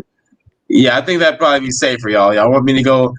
I'll think about it. I'll think about it, man. I'll put it on the burner. You also could, a lot of people, a lot of the cats like Chet, is a lot of things, what they do is they'll do the live and then they'll delete it. You could do that too. Okay. I'll make a note now. Make a live channel. Maybe. How important do you guys think it is to show the good and the bad, like showing the reality of the places we go to, rather than just talk? Because some people say I complain too much. I mean, I really don't give a damn, but they say I complain too much. But honestly, if I was not me and I was watching me, I would want me to complain about women flaking here, women's pH off being here. You know, I would want to know that kind of stuff. Yeah, I agree. Like, I really don't care what people think. Like, honestly, if you watch my TikTok, I post more clips of like shit that might rile people up than just like highlights and shit. But I'm a content creator and I'm a journalist. Like, I'm not a YouTuber. I really just express myself. And if I feel like there's bad things going on, I'm gonna say it. It's not my travel channel is not just reach as many people with a little fantasy message as possible. I'm just documenting real experiences, real stories, real life. I feel like that art of YouTube is kind of being watered down because everybody's trying to be a big fan base, have a big fan base, make as much money. I value the simplicity of YouTube. I was doing YouTube before travel, and it was the same vibe, just expressing how I feel day to day. So what do y'all think about poverty tourism, where everybody's trying to show the favelas in the most dangerous neighborhood? Are any of y'all into that? Nah, man. Poverty You porn. go to the hood, man. Nah, I mean, I say to each his own. Create your content however you do it, but I just think to each his own. Do what you want to do, but I would at least say if you're gonna do it, wait till you get the hell up out of there and then post it. I think it's goofy to post it while you're still there and you're still creating content while you're still there and creating that type of content. Wait till you get the hell out of there and go to the next country and then post the shit, at least. Why do you say that? Well, because I'm just talking about people just touring, like, oh, like, look at this big slum in Uganda. Well, why do you think they need to leave? I'm not saying they have to leave, but I just think it's just for a safety factor. I don't want to bring up names. I'm pretty sure you know who some of these YouTubers' names is. One in particular just got popped out there in Trinidad. Like, if you're going to do that, it may be consequences to that. You know what I mean? Just the same way when you was in Colombia recording and somebody wanted to get some shit off your name and get on your video and say some shit to you, which I thought was some sucker ass shit, because he knew who you was and he did that shit on purpose. If somebody try to make an example out of you, I say either A, learn the space of where you traveling at, so you know where you recording at. B, if you're gonna record in a slum or in a zone like that, I say it's more safe to wait until you get up out of there, especially if you're somebody that's really dangerous. If you want to just record and post it, just know that there could be consequences. I mean, let's be honest here. Being a YouTuber is dangerous. Your face is out there. I mean, Austin, you've been in situations already. It's dangerous. We're not going to the safest of countries. You know what I'm saying? Our freedom is in jeopardy. We got cameras. We got expensive shit on us. We got expensive shit in our rooms. We wearing expensive shit. We targets, honestly. I would agree. My thoughts on poverty porn, I wouldn't say, like, I think it's a little fucked up sometimes, just pulling up to the dangerous place in every country. Like, yeah, that's kind of weird. But I would say there's a market for that. You can't be mad at someone for exploring that market. People literally look that stuff up. People literally want to see that. Not everybody's on YouTube trying to just see girls and shit like that. There's different sides to YouTube, and I feel like I feel like people got too much opinions now. What happened to just creating content and just putting it out? You feel me?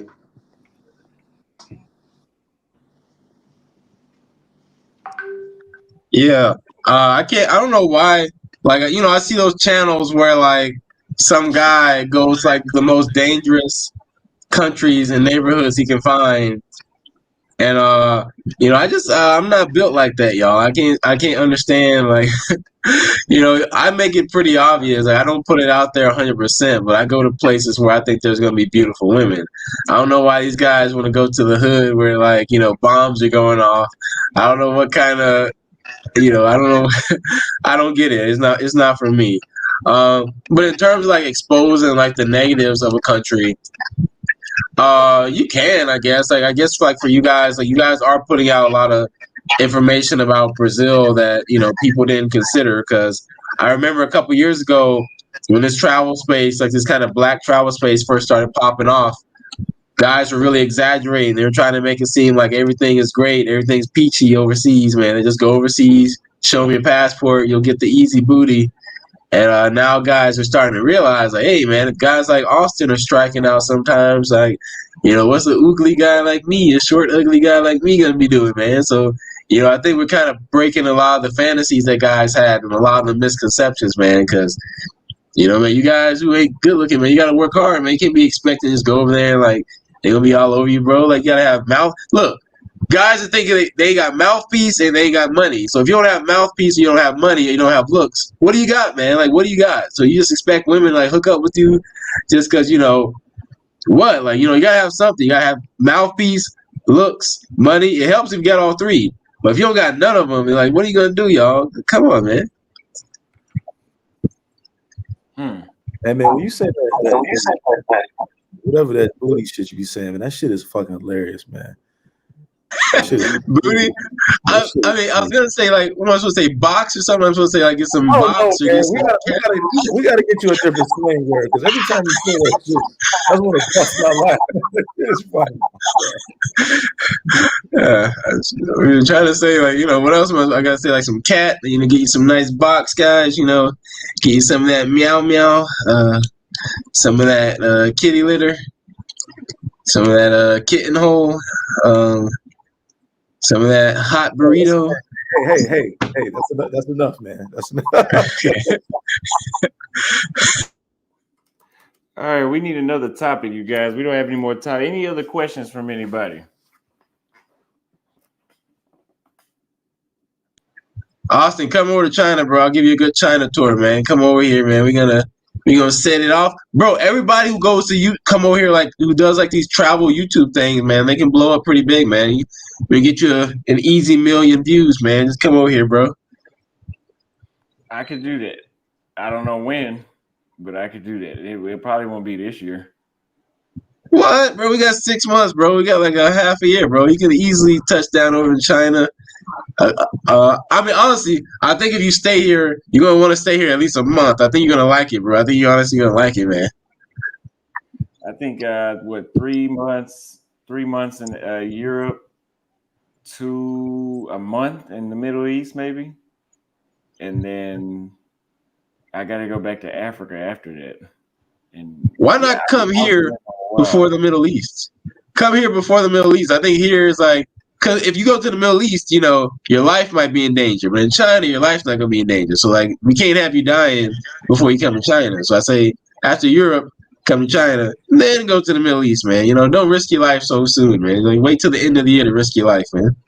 I don't think my life will be in Middle East. I think as long as you don't date over there and you don't do no stupid shit, you'll be fine. But China, I don't know. I think you could be a risk in China too. No way, bro. Like, pretty much the only risk in China is for people who try to come over here and like attack the government or do something stupid. Like, first of all, I think it's a bad idea to go to anybody's country that's not yours and attack their government. Like, in Thailand, you'll get your butt whooped if you do that too. Like, people like to make a big deal about China, but it's like, you shouldn't be going over to other people's countries and criticizing their government because you're a foreigner, man. It's like, mind your own business. You know, like our former president got like 34 felonies or something. I think we got our own problems that we need to focus on. Stop trying to go to these other countries and change them and all this other stuff. You know, that's how I feel. But basically, if you don't mess with the government stuff, you'll be fine in China, bro. Like you can party, hook up with chicks, you know, you can party all night to the morning time, man. You have a good time, bro. I'm gonna go there. I'm not sure when exactly, but I will go. Khalil sent photos. So I was born in the hood, but I've evolved. Why would I want to see that ever again, over and over? We can't be a hood superhero forever. Yes, I would agree. No interest in being a hood superhero or a hood expert. I think it's a Any channel. other, I do think any, it's a channel for that. What were you about to any say? other? Go ahead. No, go ahead. Go ahead. Excuse me. Go ahead. No, I was just saying. I think it's. I do agree with what he just said, but I do think it's a channel for that. You know, it's different channels for everything. It just you have your. You got the option to watch whatever you want to watch. So if you want to watch that, a lot of people do watch that because a lot of people like to see that. You know that controversy. So if you want to watch it, watch it. But you got other options out there as well. But that's why we come into play. It's our duty to make sure that we do what we need to do. Hey, I see someone spreading some false information in the live stream chat, man. First of all, Americans, we got the 10-year travel visa in China. I don't know many other countries that give you like a 10-year visa just for being American. So someone in the chat would say, "Oh, it's difficult to get into China, man." Nah, man, we got this 10-year visa, bro. Next year, I'm gonna switch my visa to the 10-year travel visa. I'm on a work visa right now, but next year, because I'm planning on traveling a lot more. So y'all, yeah, man, that travel visa, y'all, man, get on that, man. Like, it's pretty good. Yo, do they ban YouTube out there? Not banned. Basically, websites. You need a VPN. So right now I'm using a VPN to talk to you guys because YouTube is like blocked. But here's the thing, y'all. A lot of people now, even like young people, they all have VPNs on their phone. So like I don't know what's going on. It's like stuff is kind of blocked in China, but still everyone looks at it anyway. So it's like I got lots of students who they got VPNs on their phone, so they use Chat GPT. They look at YouTube. So they got Instagram, like a lot of girls got Instagram, bro. Like it's crazy, but it's blocked in China, but it's like people still use it. So I think people exaggerate, like they just hear like, oh, China, the government, but they think I'm like a spy, right? They think I'm like a spy for the Chinese government or something stupid like that. And it's like, people just have a lot of misconceptions about this country, man. So yeah. Got another $10 from Crypto Bro. Says, which city would be the best city for black men to unite abroad? Pattaya. Pattaya? Pattaya. I got Cape Town. Yeah. I say Pattaya. Yeah, I say Cape Town. You say Pattaya. What you saying, Steve? Too. I'm the only one that said something different. You said Cape Town? Yeah, I said Cape Town. Have you been to Pattaya, Sin City? Have you been to Pattaya? Yeah, I've been there. Did you like it?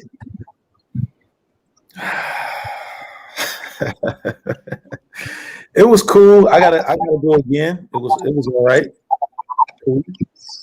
Bro, it's heaven, bro. It's like heaven, bro. I can't wait till I get back next month, bro. I'm dying over here, man. I need to get over there, man.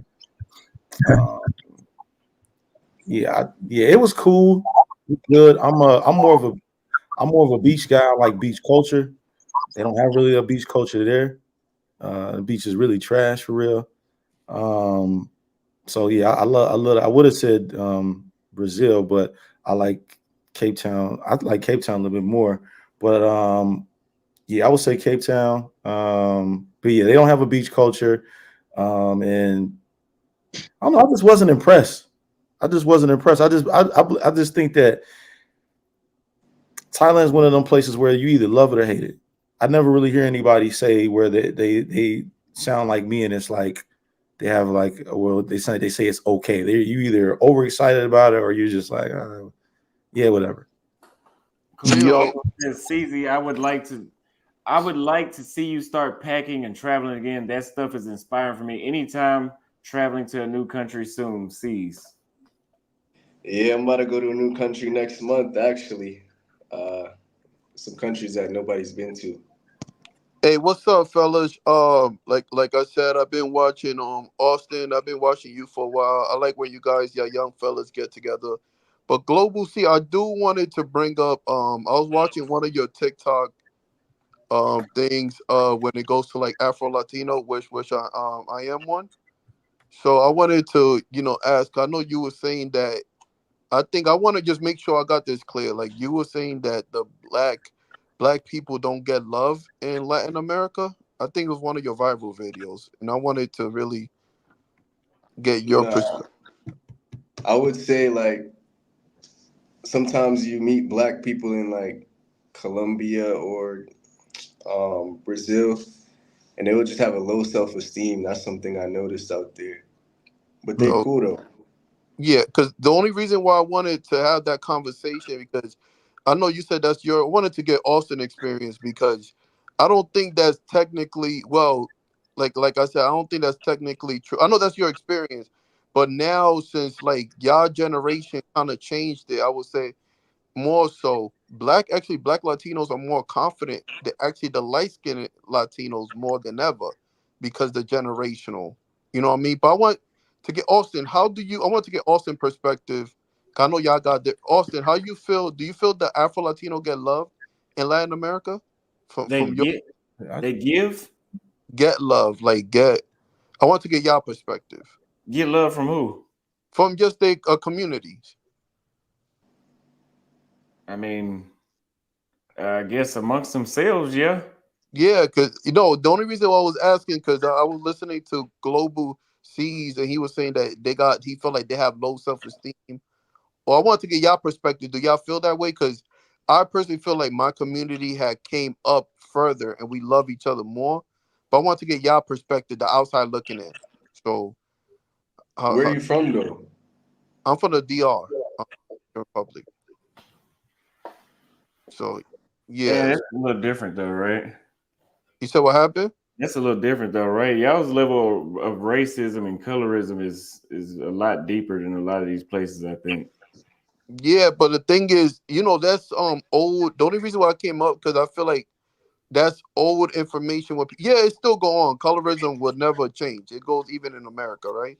With Americans itself, but it got way better. So when I be seeing people saying like low self esteem as a general statement, I don't think that's true because we definitely in a new world. If that makes sense. Thanks to y'all generation or even the millennium. Did that make sense? I I think don't. people. I think people are just using that like low self esteem, black Latino. I don't think that exists as much as it used to. It That's all depends really. on where you at. No, I Yeah, agree. But yeah. like if you meet some of them sometimes, they'll tell you though, like it's not easy being black. Even in Brazil, black women will tell you it's like it's not easy. It's easy for us to say, but living there, I think it's a little different. I honestly feel. Well, I don't know about y'all. Y'all guys travel. I feel like being black is kind of the new trend now. I think it's not the same. I think being European centric back in the day was popular, but I feel like even being more melanated. I don't know. I guess it's my experience from you guys. How do you guys feel? Y'all don't feel like being colored now is more popular than what it ever been? Being a Black, man of color? I think Black American. Yeah, I think it black whatever. Like, but I want to But get y'all. other countries, bro, being popular and being cool ain't gonna make you money. That's not gonna make you a living. That's not gonna get you a No, job.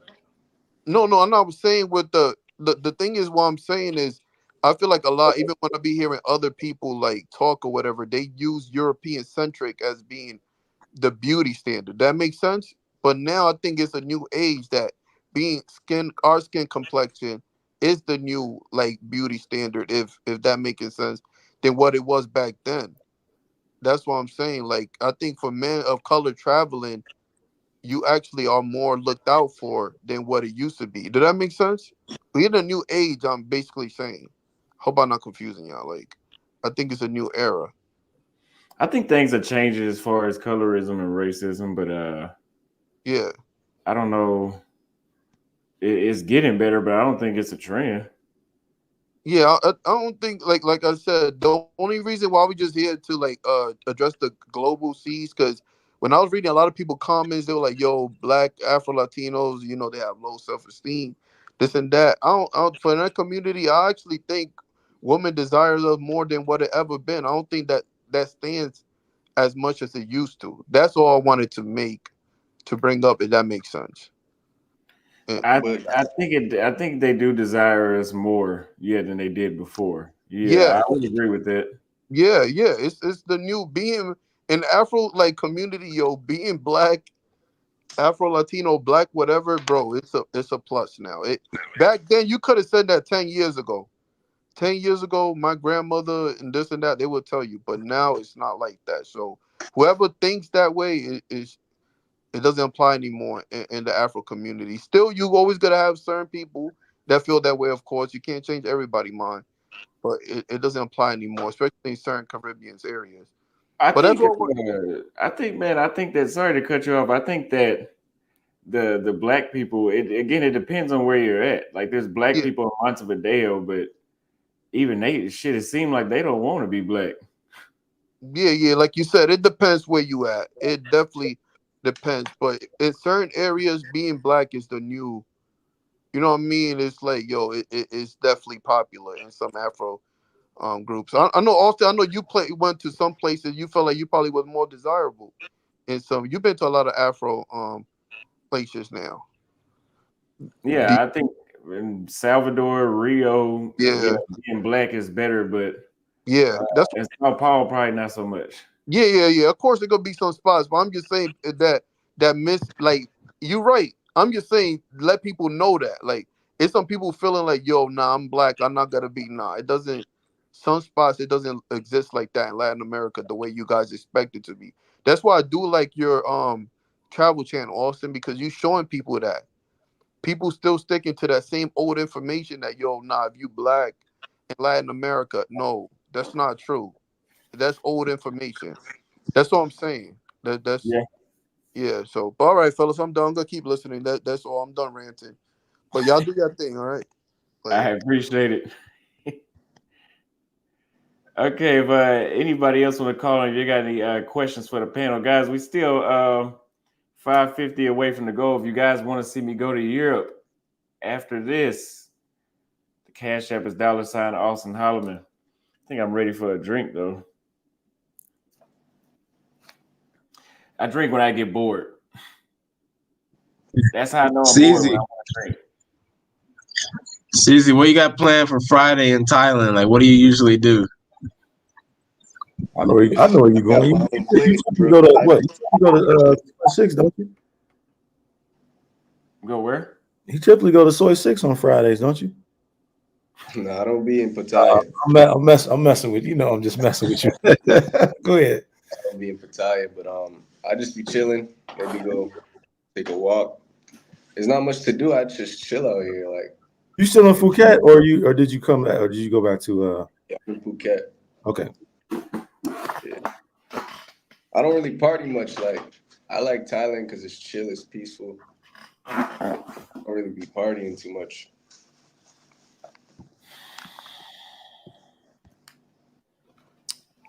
Yeah, like I don't think I could like live in.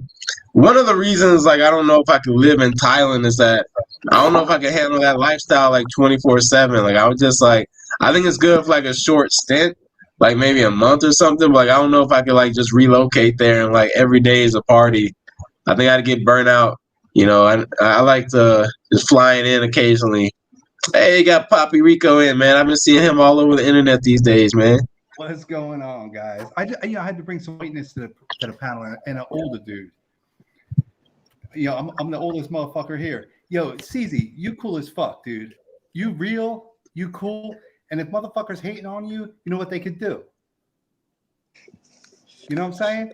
Like you cool as fuck. Like I hope you and Austin, keep on, being in contact with each other because you cool, dude. There's nothing to hate on anything you said. Now, Sin City, I'm just curious, like seriously, about women in America. Believe me, so I'm a white guy, and I've been in Thailand, Cambodia, Vietnam, right? When I was young, when I was like, just say 20 something years old, late 20s, early 30s. I spent a lot of time in those countries, and so I know what it is to be a young white dude traveling with good money, but not great money. And now I'm an older dude, and I spend most of my time in Colombia. I live part-time in Colombia.